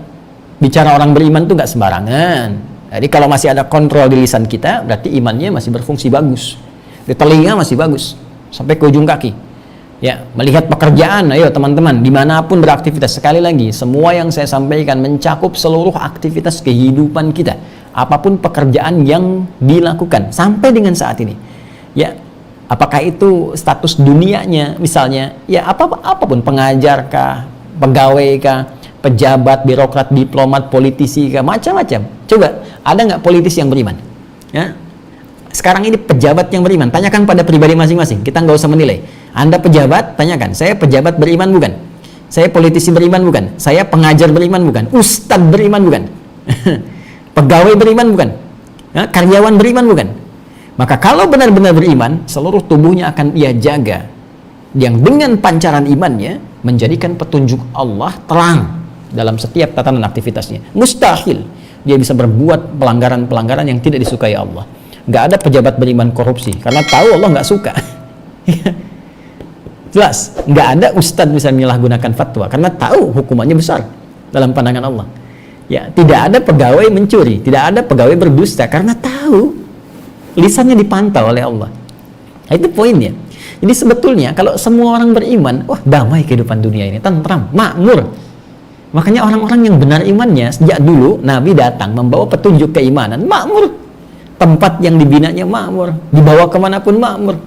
Ya, datang ke Afrika Utara makmur, ke wilayah Nusantara makmur, sampai ke Spanyol, ke Eropa, Andalusia makmur, sampai ke Irak, ke Baghdad makmur. Hampir semua belahan dunia yang dibawa makmur. Tapi persoalannya ketika iman itu ditinggalkan atau dijauhkan dalam kehidupan kita, silahkan cek kemakmuran itu, nggak tercapai. Nah, ini persoalannya. Karena itu di surah Al-Isra itu Allah itu memberikan satu pernyataan yang tegas, ibadan lana uli ba'sin syadid. Jadi kalau memang ingin mendapatkan satu kedahsyatan, kemakmuran, kehebatan, maka syarat pertamanya menjadi ibad. Jadi hamba dulu, iman dulu gitu. Nah, nanti ada turunan di situ ya, ada turunan pelajaran-pelajaran iman. Walaupun di sini ingat, nanti iman itu kan pelajaran tauhid, ya. Kalau sudah terikat disebut dengan akidah. Belajar akidah menjadi penting, tapi perlu diingat, dalam setiap pelajaran itu ada yang pokok, ada yang cabang. Kalau bagi yang awam, yang kita beraktivitas bukan untuk passionnya di agama, cukup yang pokok yang dipahami. Ya, tauhid ada ilmu pokok supaya kuat keimanan kita. Kalau ditawari oleh mie instan, tawari oleh sarung, kita nggak mudah tukar. Tawari dengan janji angin-angin surga, apakah cinta atau apa? Cinta dari orang tidak beriman, jangan dianggap. Allah aja dia tinggalkan, apalagi kamu. Allah aja dia tinggalkan, apalagi kamu. Jadi teman-teman sekalian, nah itu poinnya ya, mohon izin ya. Jadi ada hal-hal tertentu yang mesti kita cerdas dalam menangkapnya. Nah jadi tadi, ya kembali ke awal, iman kita kuatkan. Ini yang pokok. Syahadat kuatkan, kemudian yang lain-lainnya nggak usah masuk ke situ kalau awam. Ngapain masuk kepada diskusi-diskusi yang sesungguhnya dengan itu tidak memperkaya kemudian dan menambah kekuatan iman kita. Jadi ada bagian-bagian tertentu ini yang jadi ranah diskusi para ulama, bahkan jadi mazhab-mazhab baik dalam fikih ataupun dalam akidah. Dan kami sarankan semuanya para ustadz juga ini mesti bijak gitu ya. Ini jangan sampai membawa masalah furu'iyah, ya khilafiyah diperdebatkan di ranah publik. Nah itu jadi persoalan. Ya, kalau diskusinya para ustadz ulama, udah tempatnya itu di kalangan majlis saja. Makanya sering-sering sebetulnya mesti ada halaqah di antara para ustadz, duduk, yang beda pendapat diskusi, dia halaqah itu saja, jangan dibawa ke ranah umum, jadi ramai nantinya. Karena bukan konsumsi publik, ya. Ya persoalan spesifik tentang penggalian hukum, ya, tentang pendalaman hukum, masyarakat itu cukup la ilaha illallah, bersyahadat, tahu cara berdoa kepada Allah, tahu cara manggil Allah, tahu cara minta kepada Allah, tahu cara menyembah Allah, cukup. Itu poinnya. Bagi ustadz, bagi ulama, dalami itu. Ya, guna mendapatkan pendalaman-pendalaman, dengan itu menjaga diri supaya meningkatkan kualitas diri lebih dekat dengan Allah. Sama di fikih juga begitu. Ya, fikih misalnya, cara fikih itu kan cara ibadah. Ya, jadi ada akidah, ada syariat. Syariat jalan untuk mendekat kepada Allah. Setelah yakin jalannya bagaimana menguatkan itu. Ada syariat, ilmunya disebut dengan fikih. Ya, misal cara setelah kita beriman diperintahkan salat. Quran surah ke-20 ayat 14. Innani anallahu la ilaha illa ana fa'budni. Ya. Tapi kan kalimat Allahnya tegas sekali. Sesungguhnya saya Allah, tidak ada Tuhan selain saya. Jadi kalau Anda cari, temukan di kitab manapun, ya. Di kitab manapun dalam konteks keyakinan, konteks kepercayaan, Anda tidak akan temukan kalimat setegas ini yang mengatakan saya Tuhan, nggak ada selain saya, sembah saya. Silahkan cari. Dan sepanjang pengetahuan kami sampai detik ini, demi Allah, itu hanya ditemukan di Al-Quran. Ya, sungguh saya Allah, tidak ada Tuhan selain saya, sembah saya, fa'budni. Ini jadi ada ilmu tauhid di situ, ada koneksi untuk bisa menguatkan iman dengan menyembah. Dan caranya bagaimana? Wa aqimis sholata li dzikri, tunaikan salat. Jadi cara menyembah Allah itu pertama, yang paling utama pokok dengan salat. Nah sekarang bagaimana cara sholat? Cukup bagi yang awam itu, yang profesinya bukan untuk dakwah lagi, bukan memperdalam lagi, ya, profesinya pokok saja, sholat saja, belajar cara sholat yang benar. Dari mulai berwudu, ya, untuk syaratnya, sahnya. Jadi berwudu dengan sempurna, belajar, kemudian secara fikih dari takbir sampai salam, selesai. Tidak usah masuk kepada perbandingan bacaan ini. Bismillah bisa dibagi dengan 4 cara, sekian hadis, baca sir, baca jahar, baca. Tidak usah masuk ke situ. Anda mau cukup tahu yang mana, kerjakan itu. Ya, dari mulai awal, nggak usah masuk ke ikhtilaf. Ya, ini dalilnya itu sudah awam tuh kerjakan saja. Karena itu penting bijak bagi para ustadz juga. Kadang-kadang masalah furu'iyah, ikhtilafiyah itu nggak usah dimunculkan di ranah publik gitu. Jadi kalau sudah di fikih itu begini, yang paling menarik. Jadi ada kaidah di kalangan para ulama, karena fikih ini sifatnya bisa sesuaian dengan fleksibilitas atau kemudahan untuk mempraktekannya. Dan Allah tuh maha luar biasa, Rahman, bijak. Pun demikian, Nabi menjelaskan itu dengan luar biasa, memberikan toleransi yang tinggi. Saya beri contoh begini, misal ketika kita mau sujud itu, sering saya contohkan, itu kan diberikan 2 cara. Ada dengan telapak tangan, ada dengan lutut, kan? Dua-duanya di Abu Daud kan. Satu dari Wa'il bin Hujur, itu yang menggunakan lutut, ya. Nomor hadis 838 di Abu Daud. Kalau tidak sama nomornya, cari rawinya, Wa'il bin Hujur. Yang kedua menggunakan telapak tangan dari sahabat Abu Hurairah. Ini kan kemudahan sebetulnya. Boleh pakai lutut bermasalah, pakai telapak tangan. Dan tidak harus kemudian jadi perdebatan ini yang paling sunnah, ini paling benar. Tidak, ini kemudahan. Karena nggak mungkin pakai kepala duluan. Jadi kalau tangan ini bermasalah pakai apa ya? Lutut. Lutut bermasalah pakai apa? Telapak tangan. Ya, ada kecenderungan, ada takbir yang di sini misalnya, takbir yang di sini. Ini kan kemudahan. Ya, ada yang bismillah jaharkan sirkan silah, ada yang kunut dalilnya ada, yang tidak kunut dalilnya ada. Ya, tinggal diajarkan. Nah, persoalannya adalah ketika memilih itu disebut dengan madhab, madhaba ilaihi, apa yang mudah untuk dipelajari. Di beberapa tempat, khususnya di Timur Tengah, untuk memudahkan, ini sistem keulamaannya dari atas, itu disupport untuk mengambil salah satu untuk memudahkan. Misal, kalau di daerah Timur Tengah, misalnya daerah Teluk, khususnya yang Saudi misalnya, ya, maka mengambil Hambali. Ya, dulu Maliki pernah. Sebelum jadi kerajaan Saudi itu Maliki. Ya, pernah madhabnya Imam Malik di Madinah, beliau lahir di Madinah, tumbuh berkembang sampai wafat kemudian di Madinah. Nah, setelah itu berganti kekuasaan menerapkan madhab Hambali secara cepat. Sebelum itu bahkan sempat Syafi'i dulu, ya, sebelum beliau kemudian hijrah sampai kemudian di Mesir pada akhirnya, sehingga Mesir umumnya jadi Syafi'i sampai saat ini. Tuh, Syria Syafi'i misalnya, ya, Saudi Hambali, Mesir umumnya Syafi'i, kemudian di Asia Selatan itu ada Hanafi seperti di Pakistan, India, dan di Afrika Utara menyebar mazhabnya Maliki, ya, seperti Libya, Tunisia, Maroko. Ya, awas jangan salah persepsi tuh. Ya, oh ini Libya, Tunisia bukan Madinah, oh jauh dari Nabi. Cara berpikirnya yang betul. Ya, yang betul karena Imam Malik itu mazhab yang diterapkan itu mazhabnya orang Madinah. Tinggal di Madinah, bahkan disebut Imam Darul Hijrah, imamnya Madinah itu Imam Malik. Mazhabnya diterapkan di Afrika Utara. Ya, menyebar kemudian. Tapi semuanya benar. Baik itu Maliki, Syafi'i, Hambali atau sebelumnya Hanafi, itu semua merujuk pada keterangan Nabi, dipilih salah satu untuk memudahkan prakteknya. Nah, kaidah dari para ulama ini sudah dipahami. Kalau satu tempat sudah mempraktekkan mazhab misalnya, di sini ini Hambali, di sini ini Syafi'i misalnya. Ini yang Syafi'i datang ke Hambali, maka pelajari yang Hambali, bukan menyebarkan mazhab Syafi'i di dalamnya. Atau sebaliknya, Hambali datang ke wilayah mazhab Syafi'i, jangan menyebarkan mazhab Syafi'i di situ, mazhab Hambali. Ya, tapi support untuk menerangkan ke masyarakat tentang ini prakteknya yang di Syafi'i, dalilnya seperti ini ada. Ya, seperti contoh misalnya di mazhab Syafi'i ada kunut. Anda belajar, misalnya tidak mempraktekkan kunut, jangan datang ke tempat orang yang kunut mengatakan kunut bid'ah, cari persoalan. Atau tidak kunut, tidak. Anda jelaskan. Yang kunut ini loh dalilnya. Nanti Bapak Ibu kalau main ke Saudi, haji atau umrah, ternyata sholat di Masjidil Haram tidak kunut, ini dalil yang dipraktekkan oleh mereka. Cukup seperti itu, selesai. Ya. Jadi kadang-kadang aneh juga gitu, kalau lagi haji umrah kan nggak ada masalah, nggak ada orang interupsi saat di Masjidil Haram. Subuh nggak kunut, ya subhanallah kan nggak ada. Kenapa balik ke sini ribut? Atau sebaliknya, kenapa yang datang itu bawa-bawa madhab yang kemudian jadi persoalan? Nah, ini penting duduk saja dan tak perlu ribut.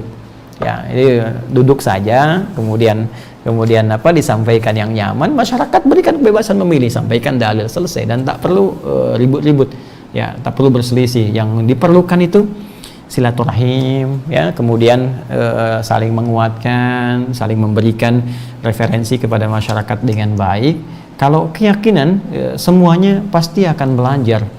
Ya, dan pasti jadi pilihan dan pertanggungjawaban masing-masing. Tapi kalau kita bangun narasi-narasi yang kontraproduktif, nah itu akan melemahkan diri kita sendiri. Ya, termasuk saya pribadi. Ya, jadi kita sama-sama untuk bisa saling mensupport, mendoakan, dan semoga Allah memuliakan kita semua.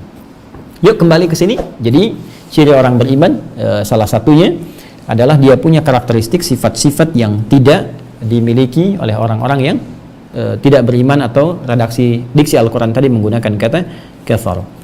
Ya, sekarang kita teruskan. Wal kufru bid-dhammi biddul iman.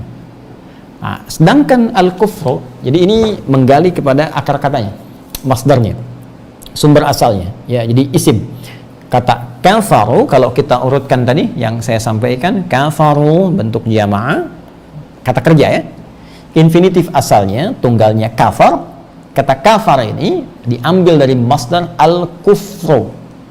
Ya, sedangkan al-kufru ini secara bahasa bid-dhammi, ya, kafnya pakai dhammah, kufrun. Al-kufru biddul iman, lawan langsung dari kata iman. Bismillah. Bismillah, ini saya tutup dulu ya. Mohon izin, saya juga ingin pesankan sebelum dilanjutkan, supaya dengan utuh dipelajari ya. Kalau mau diulang juga utuh, dan juga saya ingatkan untuk tidak memotong-motong video tuh. Jadi seringkali suka ada potongan-potongan yang tidak pada tempatnya. Nah, itu kalau melahirkan pandangan-pandangan yang kurang bagus atau nanti perselisihan, dosanya besar itu. Karena membuat orang berselisih, itu salah paham, jadi persoalan. Apalagi kalau Anda bikin video terus orang disilang-silang, terus ya, nah itu tidak baik, tidak baik ya. Ya. Sini, teruskan teman-teman. Nah, ini begini asalnya, kafaru ya. Bentuk tunggal dari kata kafar, ini kata kerja infinitif ya, fi'il madhi, madhi mufrad. Ini madhi jama'. Asalnya masdarnya dari kata al-kufru, al-kufru. Nah, ini. Kafnya harakat dhammah karena nanti ada kaf harakat fathah. Ya. Ini kufru dari al-kufru, artinya diddul iman, lawan langsung dari kata iman. Nah, jadi kalau kita temukan diksi di Al-Quran, ya, kemudian diksi ini derivasi dari kata kufrun. Nah, ini ya, nanti ada kafrun, ada kufrun. Secara terminologis, kata kufrun ini langsung lawan dari kata iman. Awas, ada etimologi, makna bahasa secara umum, ada terminologi, makna istilah yang diinginkan dari pembahasan yang sedang dikaji. Contoh, makna etimologi bahasa dari kata bisa itu umum. Bisa berarti bisa dapat, mampu, bisa. Racun, bisa. Tapi kita ingin spesifikkan dalam istilah. Misalnya, bisa dalam konteks biologi spesifik hewan, terkait hewan misalnya. Maka sudah dipahami bisa itu racun. Ya, bisa ular, racun ular, selesai. Demikian pula nanti secara bahasa kufrun ya dalam konteks terminologi syariat, ya. Syariat dalam pengertian syariat. Dalam kosakata keislaman itu diddul iman, lawan dari kata iman. Jadi kalau disebutkan turunan-turunan ini di dalam Al-Qur'an dalam pengertian syariat itu lawan dari iman. Apa lawan yang dimaksudkan? Boleh jadi langsung tidak beriman, atau yang tertutup imannya, merasa beriman tapi nggak nyampe, ya, muslim tapi belum mukmin. Nah, itu bisa masuk, ya, terhalang keislamannya karena maksiat-maksiat besar yang ia kerjakan. Bisa jadi demikian. Karena itu nanti di dalam Al-Quran ada kualifikasi orang disebut kafar. Ini bentuk tunggal dari kata kafaru, tapi dia tidak keluar dari Islam, imannya masih ada, cuma mengerjakan perbuatan seperti orang nggak beriman. Nah, karena itu fokus ini. Kalau kita katakan kafaru, jamak dari kata kafar, asalnya al-kufru, lawan dari iman, maka dari sini kata kafaru ini bisa mencakup dua klasifikasi. Satu, yang tidak beriman sama sekali, non-iman, nggak ada iman dalam dirinya. Yang kedua, ini yang paling menarik. Dia nampak seperti beriman. Nah, itu redaksi yang paling bagusnya. Ya. Dia mengatakan muslim, mengaku beriman, tapi punya persoalan serius dalam imannya, ada problem dalam imannya, saking seriusnya, dia mengerjakan perbuatan seperti persis perbuatan yang tidak beriman. Ini seakan-akan tidak ada faidah dari imannya, padahal ngaku muslim. Ya, contoh paling gampang, buka Quran surah ke-14 ayat 7. Wa idz ta'adzana rabbukum la in syakartum la azidannakum wa la in kafartum wa la in kafartum, dan jika kamu kufur. Ya, Allah telah memaklumkan kalau kamu bersyukur dari setiap apa yang Allah berikan, bersyukur dengan tampilan fisik, dengan harta apalagi dan seterusnya, maka Allah akan tambah kemuliaannya, tambah manfaat kebaikannya.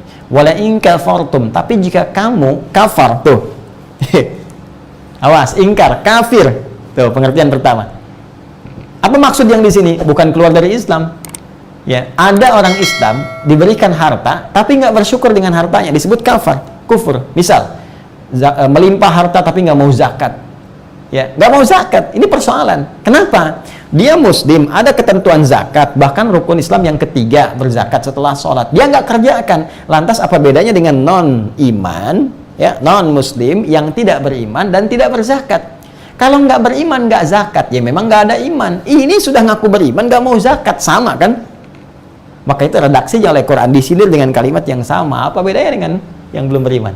Jelas. Nah, ini bagian yang pertama. Jadi kalau dalam pengertian syariat disebutkan kata kafar atau kafaru, kalau terambil dari kata kufrun itu diddul iman. Artinya orang yang tidak beriman atau imannya bermasalah serius sehingga mengerjakan perbuatan seperti orang yang belum beriman. Orang yang belum beriman, ya, dia tidak sholat karena nggak ada iman dalam dirinya, maka tidak sholat. Ada orang mengaku beriman muslim, nggak sholat juga. Lantas apa bedanya dengan yang ini? Jelas. Ini problem serius. Ayo kalau nggak percaya, saya tanya, ada nggak orang Islam ngaku muslim nggak mau sholat? Tuh, Anda sudah tahu jawabannya. Sampai muncul istilah kan, sampai bikin sinetron Islam KTP. Ya, di KTP-nya dituliskan Islam. Tapi praktikalnya jauh dari nilai keislaman. Nah, ini persoalan problemnya ini.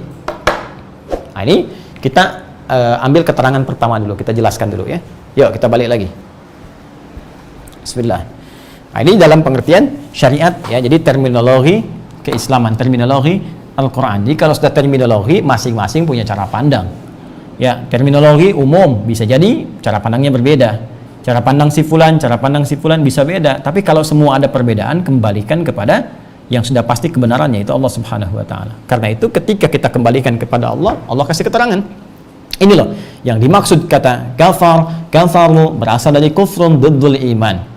Lawan dari iman. Imma tidak beriman sama sekali, atau yang punya persoalan serius merasa beriman tapi tidak ada ya, aktivasi dari keimanannya dalam wujud perbuatan, bahkan mengerjakan perbuatan seperti orang yang tidak atau belum beriman. Teruskan. Wa asluhul ma'khudh minhu al-kafru. Dan yang paling indah ini kalimatnya, wa asluhu al-ma'khudh minhu al-kafru bil fathi wa huwa sabtu syai'i wa taghtiyatihi. Allahu akbar. Indah sekali kalimatnya, halus, dalam. Dan asal dari semua ini, kufrun, kafaru, kafar, bahkan turunan-turunannya, derivasinya kafirun, kafirin, kafir, kufar. Awal katanya al-kafru, harakatnya fathah seperti yang tadi saya tegaskan. Ya, mohon izin saya hapus dulu yang ini karena sudah kita bahas ya. Baik. Semoga Allah muliakan kita semua dan memaafkan kita. Lihat sini. Wa asluhul ma'khudh minhu, sedangkan asal dari semua ini tadi dalam kitab yang kita baca itu al-kafru bi fathi al-kaf. Ini di ada dhammah, ini ada fathah al-kafru. Ini apa yang dimaksudkan di sini al-kafru ini? Fahuwa satru asy-syai'i, ya, satru asy-syai' wa taghtiyatuhu, wa taghtiyatuhu. Ini ya, menutup sesuatu atau menghalangi sesuatu dan kemudian menutupnya. Di satar itu penghalang ya. Jadi ada hijab, ada satar, itu bisa berbeda. Satar itu awalnya halus ya, kalau kayak gorden masih ada kelihatan tampak, itu satar, masih remang, ada tampakan. Gorden bisa tipis tuh, itu satar ya. Satir itu ya, isim fa'ilnya satrun, satar itu bendanya, keterangan. Kalau dia pekat, tak nampak di balik itu ya, tak kelihatan bayangan remangnya, maka itu berpindah menjadi hijab ya. Di Quran disatukan hijaban mastura, jadi penutup baik dari yang remang ataupun penutup yang kuat. Kalau rajin baca Quran, kita akan diberikan oleh Allah penutup dari godaan setan ya. Jadi godaan setan yang remang-remang ataupun yang kuat itu nggak akan masuk. Karena itu pakaian perempuan, nah itu dinamakan hijab ya, hijab. Kenapa? Salah satunya dinamakan hijab agar ketika dipakai itu jangan sampai cuma dipakai tapi remang-remang, masih ada yang tampak dia dari bagian tubuh atau yang Allah Ta'ala alam gitu kan. Jadi teman-teman yang akhwat khususnya penting untuk diketahui, satu syai' penghalang dari sesuatu, wa taghtiyatihi, nutup.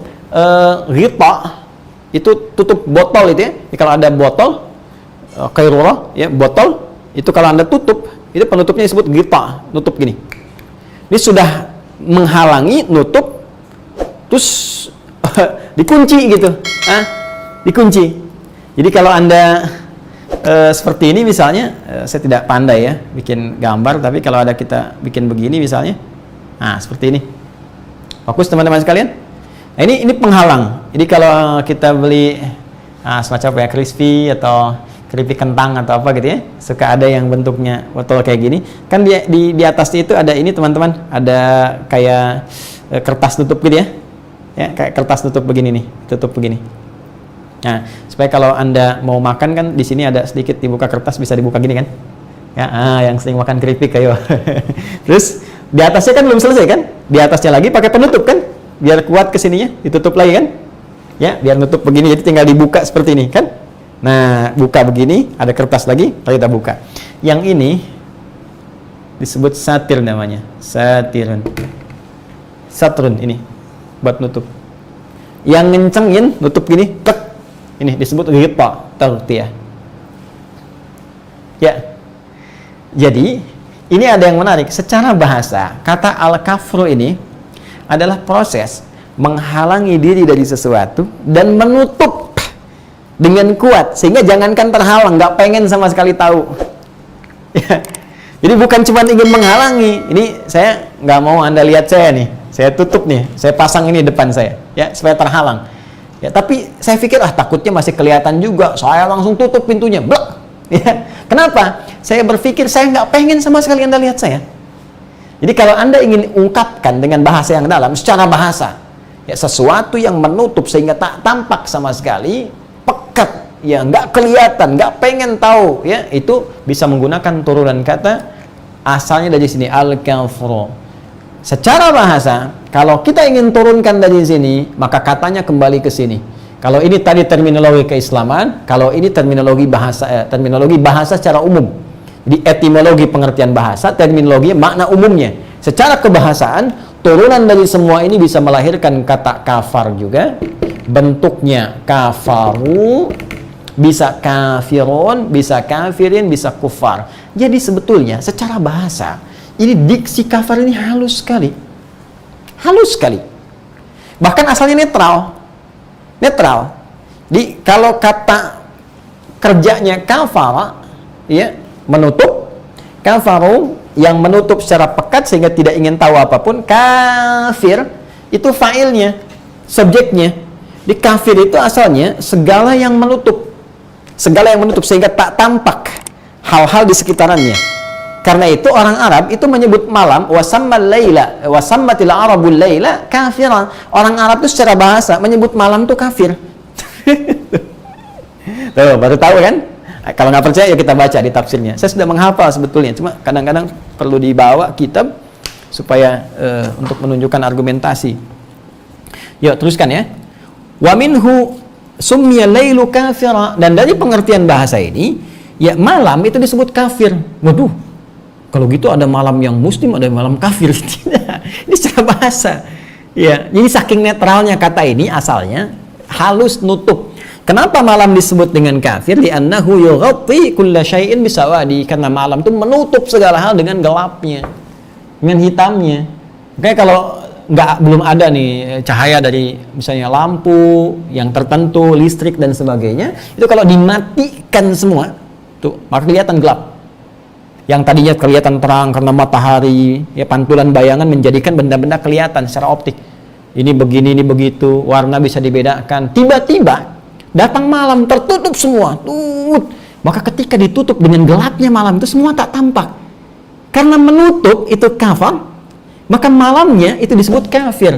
Karena itu orang Arab menyebut wasammatil arabul laila kafira. Orang Arab menyebut malam itu kafir. Tapi bukan jadi candaan. Datang kafir nih. Ini ingin menunjukkan kata kafir itu asalnya netral, setiap yang menutup. Karena itu Quran itu sopan sekali. Ya ketika mengkhitab, mengajak bicara yang belum beriman karena menutup diri, nggak mau dengar. Ya nggak dulu lah. Kalau orang Islam bicara keislaman udah diabaikan, nggak mau, kan? Terus nutup diri, belum mau membuka diri atau menutup rapat-rapat, kan? Atau misalnya belum mau mendengarkan, belum mau dialog, ya? Atau nggak mau nerima sama sekali, nggak apa-apa. Kalimat Islamnya datang dengan lembut, ya. Karena itu ketika di zaman Nabi ada orang-orang yang menutup dirinya dari Nabi, menolak, gak mau dengar, tutup telinga kanan kiri, lewat, diabaikan. Maka orang Islam mendapatkan wahyu dari Allah lewat Nabi Muhammad SAW dengan kalimat yang sangat halus, lembut, jauh dari celaan.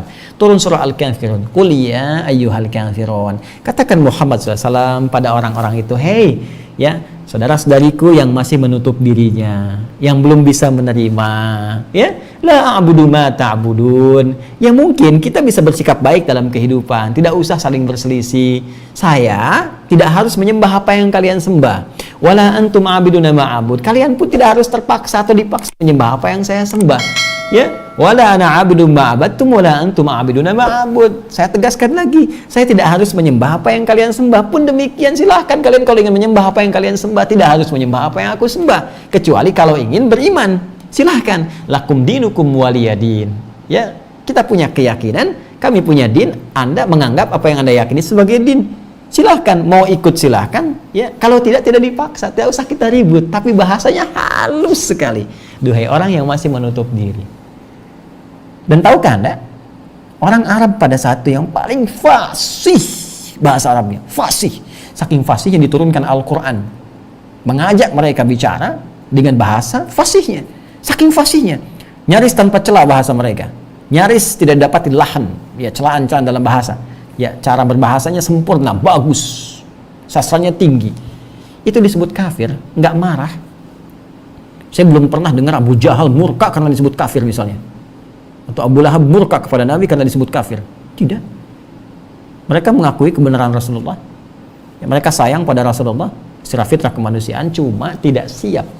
Ya, kalau harus kehilangan jabatan, pengaruh, dan sebagainya. Karena itu muncullah kemudian rasa tidak suka, tidak simpati dari pengaruh-pengaruh tadi, nafsu. Tapi tidak pernah tercatat dalam sejarah ada orang marah disebut kafir. Tidak. Kenapa? Karena tahu bahasanya. Jadi kalau belum paham dipelajari dulu, jangan ujuk-ujuk tiba-tiba marah.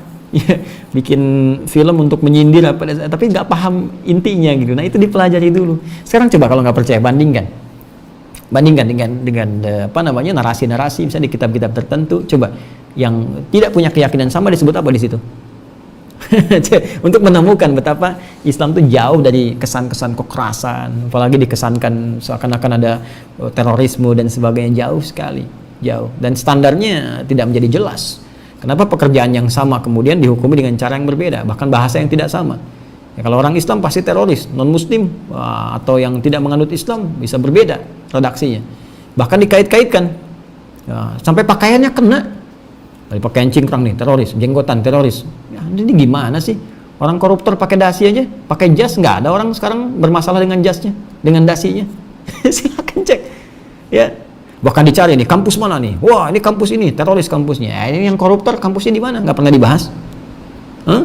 Pakaiannya, yang ngebom dulu di dekat Sarinah itu ya kan pakaian jeans. Pakaian jin dibawa juga sama dia tuh. Pakai topi lagi. Ya, pakai ransel, kan nggak pernah disalahkan yang seperti itu. Jadi kita mesti berpikir jernih, dudukan persoalannya. Kalau benar-benar ingin menyelesaikan persoalan, pasti masalah selesai. Dan kalau sekali lagi saya tegaskan, kalau ada yang mengajak pada kekerasan, dasar Islam itu kan lembut, halus, damai. Disebut Islam.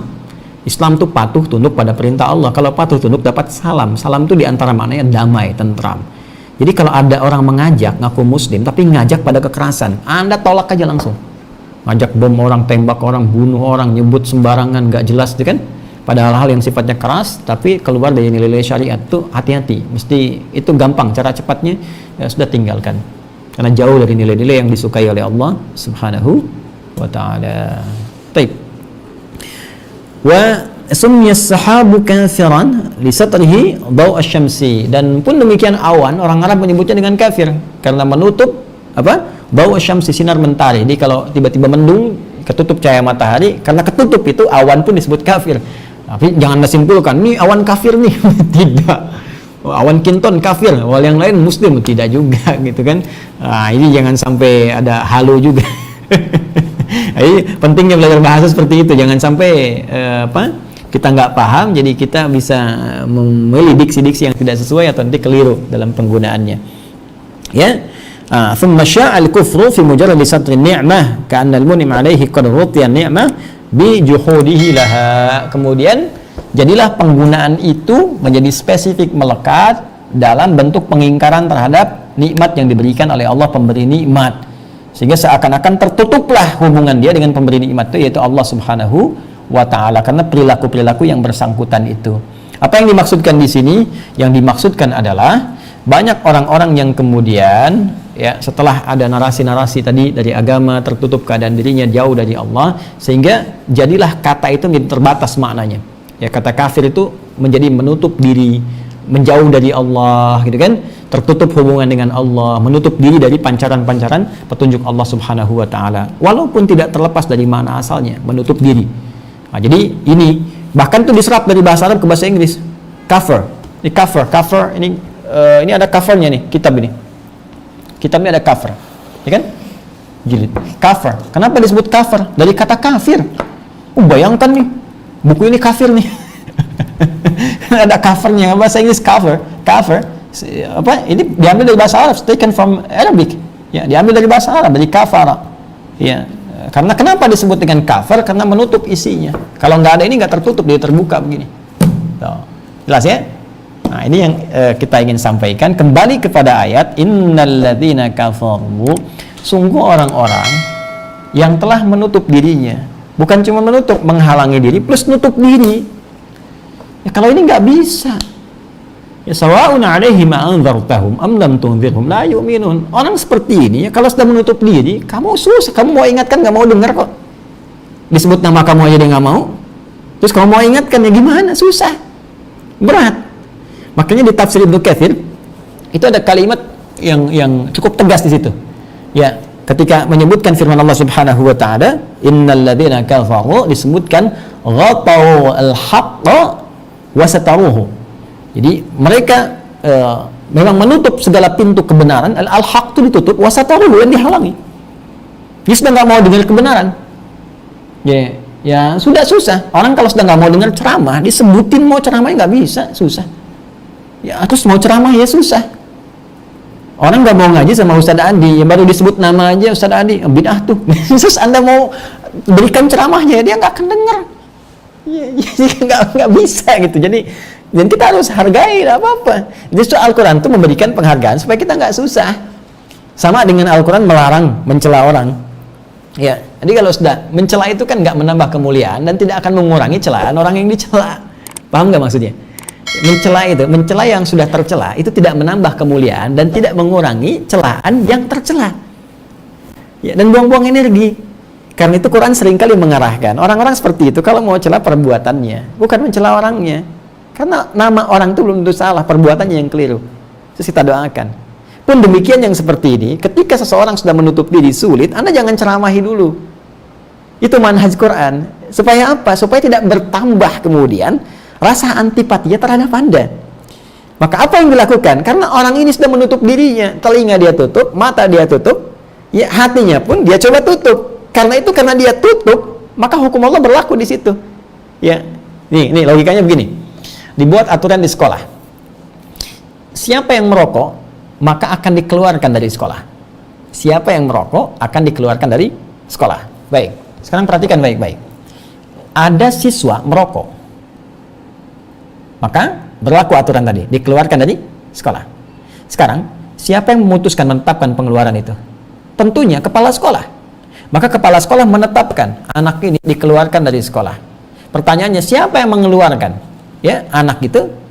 Awas, jangan Anda langsung katakan kepala sekolah mengeluarkan anak itu. Tidak. Yang mengeluarkan anak itu, pertanyaannya bukan siapa.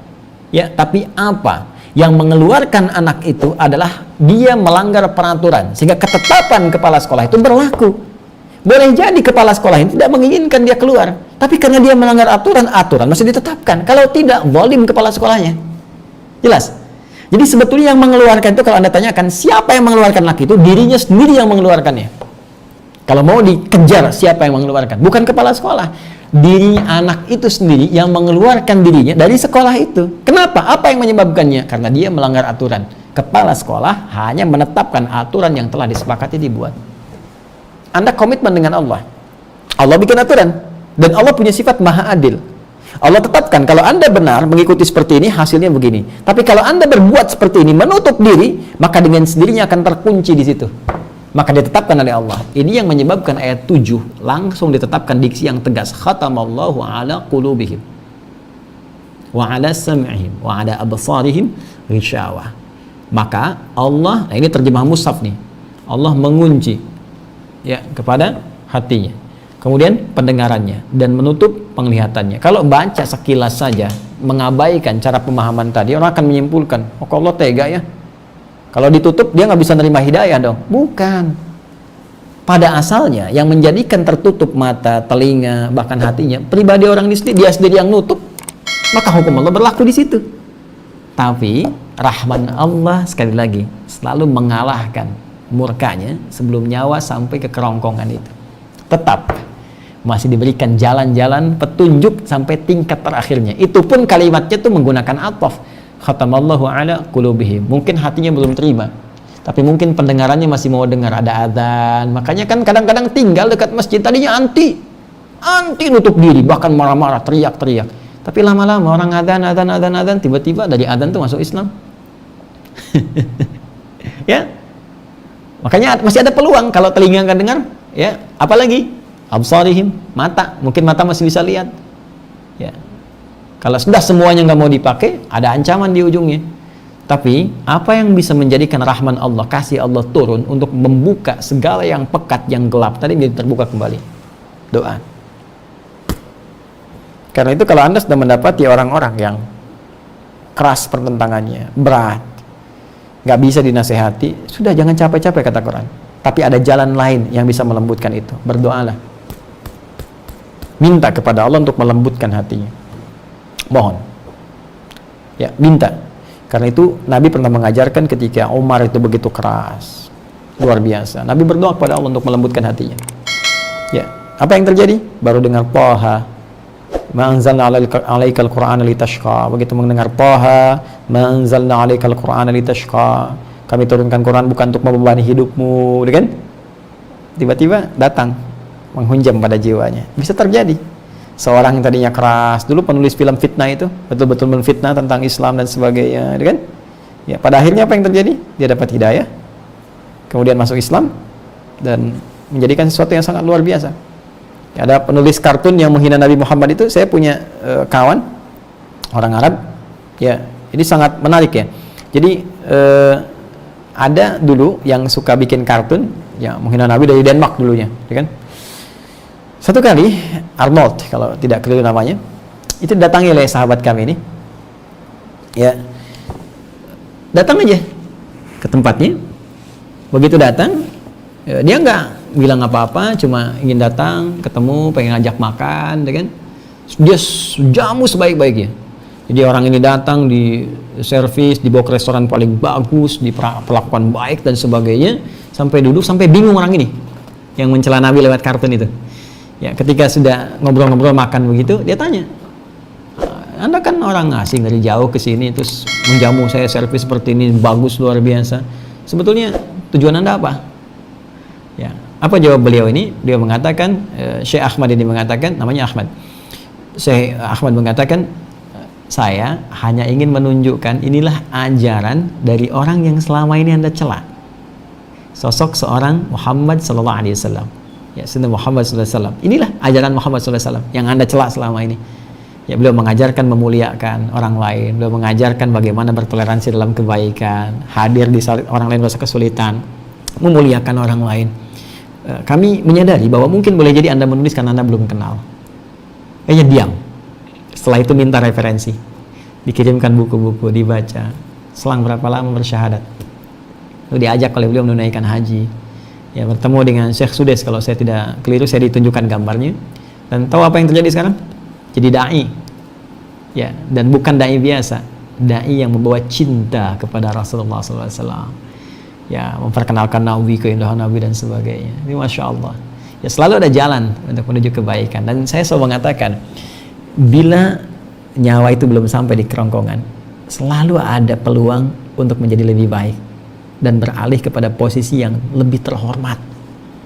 Karena itu saya mengajak kepada saudaraku, saudariku, setiap kita tidak ada yang sempurna. Tidak ada yang sempurna. Setiap orang pasti punya masa lalu yang mungkin kelam. atau boleh jadi punya aib, kesalahan yang karena kasih Allah mungkin belum tampak. Ya, saya boleh jadi belum tentu menjadi orang yang lebih baik dibanding Anda, hanya mungkin karena Allah tutup sebagian aibnya, jadi terlihat kayak orang baik gitu. Ya, padahal belum tentu Allah menilai demikian. Karena itu saya ingin katakan begini, setiap kita punya kesempatan menjadi lebih terhormat dalam pandangan Allah. Karena itu mari kita berubah. Ya, jangan dengarkan kata-kata manusia, vonis manusia, entah apapun yang pernah kita kerjakan di masa lalu. Ya, teman-teman yang saat ini boleh jadi kesempatan aktivitasnya mungkin terbatas, ada yang di lembaga permasyarakatan, orang mengatakan narapidana dan sebagainya. Tidak. Ketika Anda selesai belajar dari situ, keluar dari situ, Anda punya kesempatan jadi manusia lebih terhormat, belajar lebih baik. Ya, nanti saya sedang siapkan bagaimana satu materi khusus yang bisa teman-teman dapatkan. Anda punya tawaran dari Allah, pencipta Anda, pencipta saya, pencipta kita menawarkan, kita punya peluang jadi lebih baik. Hanya satu makhluk di muka bumi ini yang pernah salah, ditawari jadi baik dan dia menolak, yaitu iblis.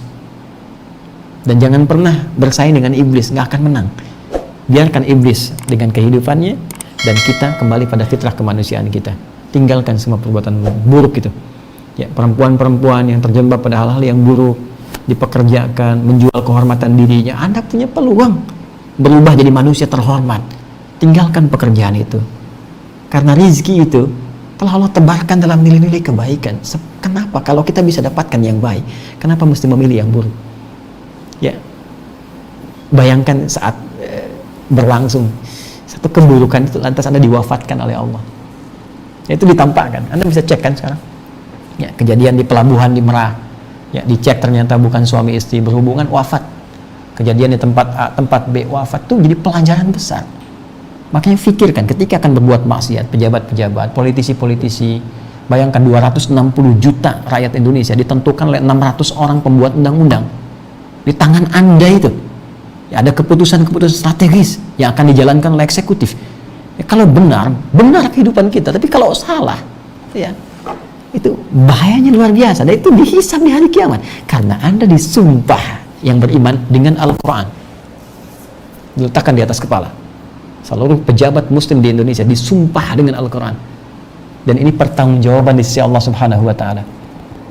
Ya, teman-teman wakil rakyat, setiap Anda yang terpilih, Anda mewakili rakyat di daerah masing-masing, berapa ratus ribu yang Anda wakili, itu menjadi tanggung jawab hisab di hadapan Allah Subhanahu wa Ta'ala. Karena itu ingat betul bahwa saya, Anda, kita akan wafat, dan semua hukum itu keduniaan itu akan hilang dengan sendirinya, dan hisab kita berlaku menjadi seorang hamba di hadapan Allah. Pun demikian kita para ustaz, kita termasuk golongan pertama yang dihisab oleh Allah Subhanahu wa Ta'ala, dan tidak sedikit yang diinfokan oleh Nabi celaka dalam hisabnya karena benar-benar berdakwah bukan untuk kepentingan agamanya, hanya untuk popularitas, hanya untuk cari jamaah, hanya untuk cari hal-hal keduniaan yang bahkan dikecam di dalam surah yang ke-7 itu, surah Al-A'raf di ayat ke-72 sampai dengan 73 itu, teman-teman sekalian, sesuatu yang sangat luar biasa. Bahkan kalau kita gali sampai ke ayat 76-nya, menghadirkan sesuatu yang penting kita untuk renungkan kembali. Semoga Allah memuliakan kita. Kita selesai pada golongan yang kedua, itu orang-orang yang disinyalir berat sekali untuk diingatkan karena menutup diri, karena ada penghalang yang ia tetapkan pada dirinya. Maka orang seperti itu kita bantu dengan doa, kemudian tetap kita arahkan pada nilai-nilai kebaikan, memanfaatkan potensi pikirannya. Kalau belum sampai, perlihatkan yang baik-baik lewat pandangan kita, atau perdengarkan yang baik-baik lewat lisan kita ke telinga mereka, sehingga hadirlah dari doa itu kesinambungan dengan perbuatan kita, sehingga bisa mengarahkan pada kebaikan. Kalau memang tetap memilih pada suasana yang pilihan tadi, maka semua beresiko kembali kepada Allah, dan Allah mengancam dengan tegas, walahum adzabun azim, dan kami siapkan bagi mereka ya siksa yang cukup berat. Saya kira itu untuk pembahasan di malam hari ini. Semoga Allah tetap melindungi kita semua. Dan sebelum saya tutup, seperti biasa, saya mengingatkan kepada teman-teman sekalian dengan beberapa informasi bahwa pertama, terkait program kita hitung mundur ya. Hitung mundur, STUH, Sekolah Terbuka Usahakan Al-Quran Hafal, sekali lagi akan dimulai di bulan September. Ya, jadi kalau sekarang sudah masuk tanggal 7 ya, Jumat ya, jadi ada 24 hari lagi. Saya cek sampai hari ini masih ada kuota 1.000 sekian. Nanti akhir Agustus ini akan ditutup kuota ini dan kita akan mulai. Ya, di awal bulan September kita akan mulai, dan teman-teman mungkin mulai besok akan diingatkan oleh admin kami untuk hitung mundur dan mulai dipelajari ya buku yang sudah ada paketnya itu. Jadi ada mushaf, ada ini bukunya untuk 30 juz ya, yang 2 jilid ini. Kemudian yang ini juga penting Anda pelajari karena nanti ada kolom yang akan dipraktekkan selama belajar dengan kami. Dan di mushaf ini ada 3 ya bagian pentingnya. Jadi nanti ada untuk kolom bacaan, hafalan ya, kemudian terjemahan. Di sini belum ada tafsir, jangan diduga tafsir ya, terjemah untuk memudahkan. Karena kalau tafsir nanti terganggu hafalannya. Ya, supaya Anda fokus untuk menghafal dulu. Hafal, tahu makna umum, nanti tafsirnya belajar. Setelah itu kita tingkatkan ya supaya grade-nya agak lebih baik. Kemudian nanti ada murajaah. Ya, murajaah, dan bonusnya adalah untuk yang nomor. Itu semua kita akan pelajari nanti setelah selesai masa untuk penerimaan. September kita mulai, karena kuliah pada mulai September.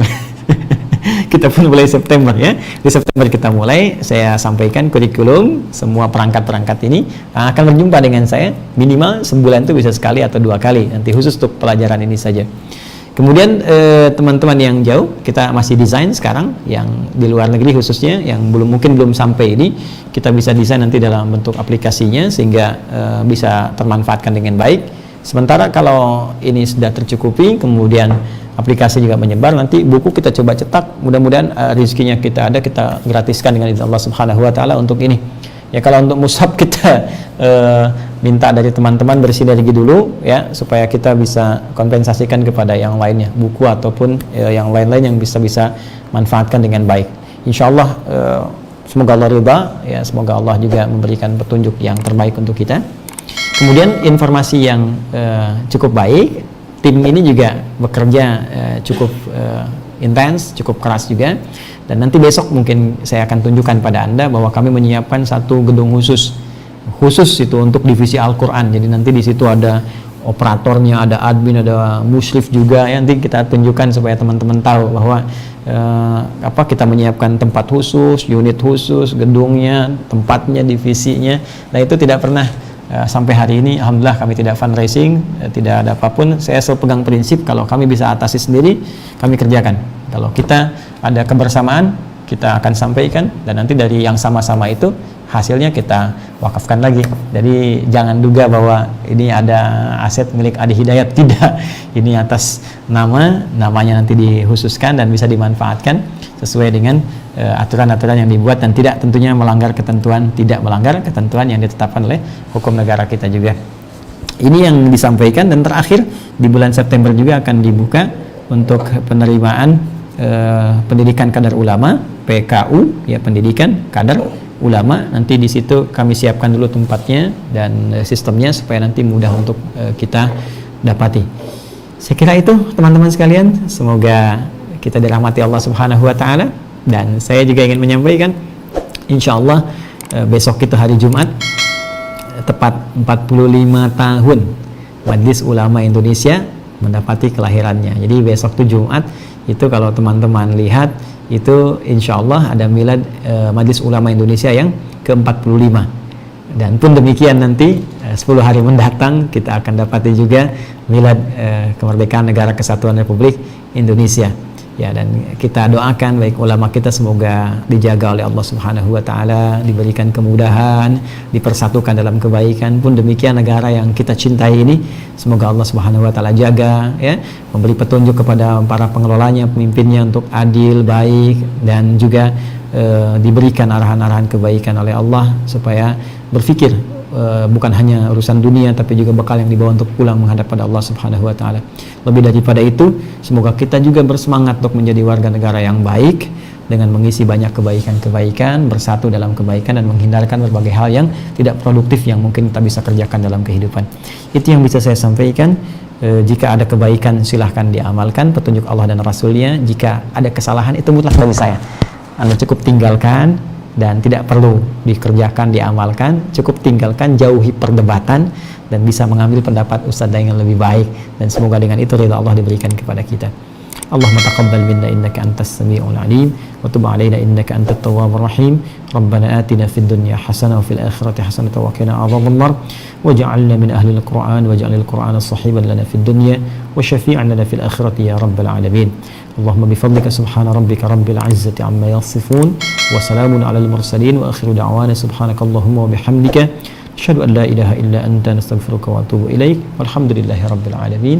Wassalamualaikum warahmatullahi wabarakatuh.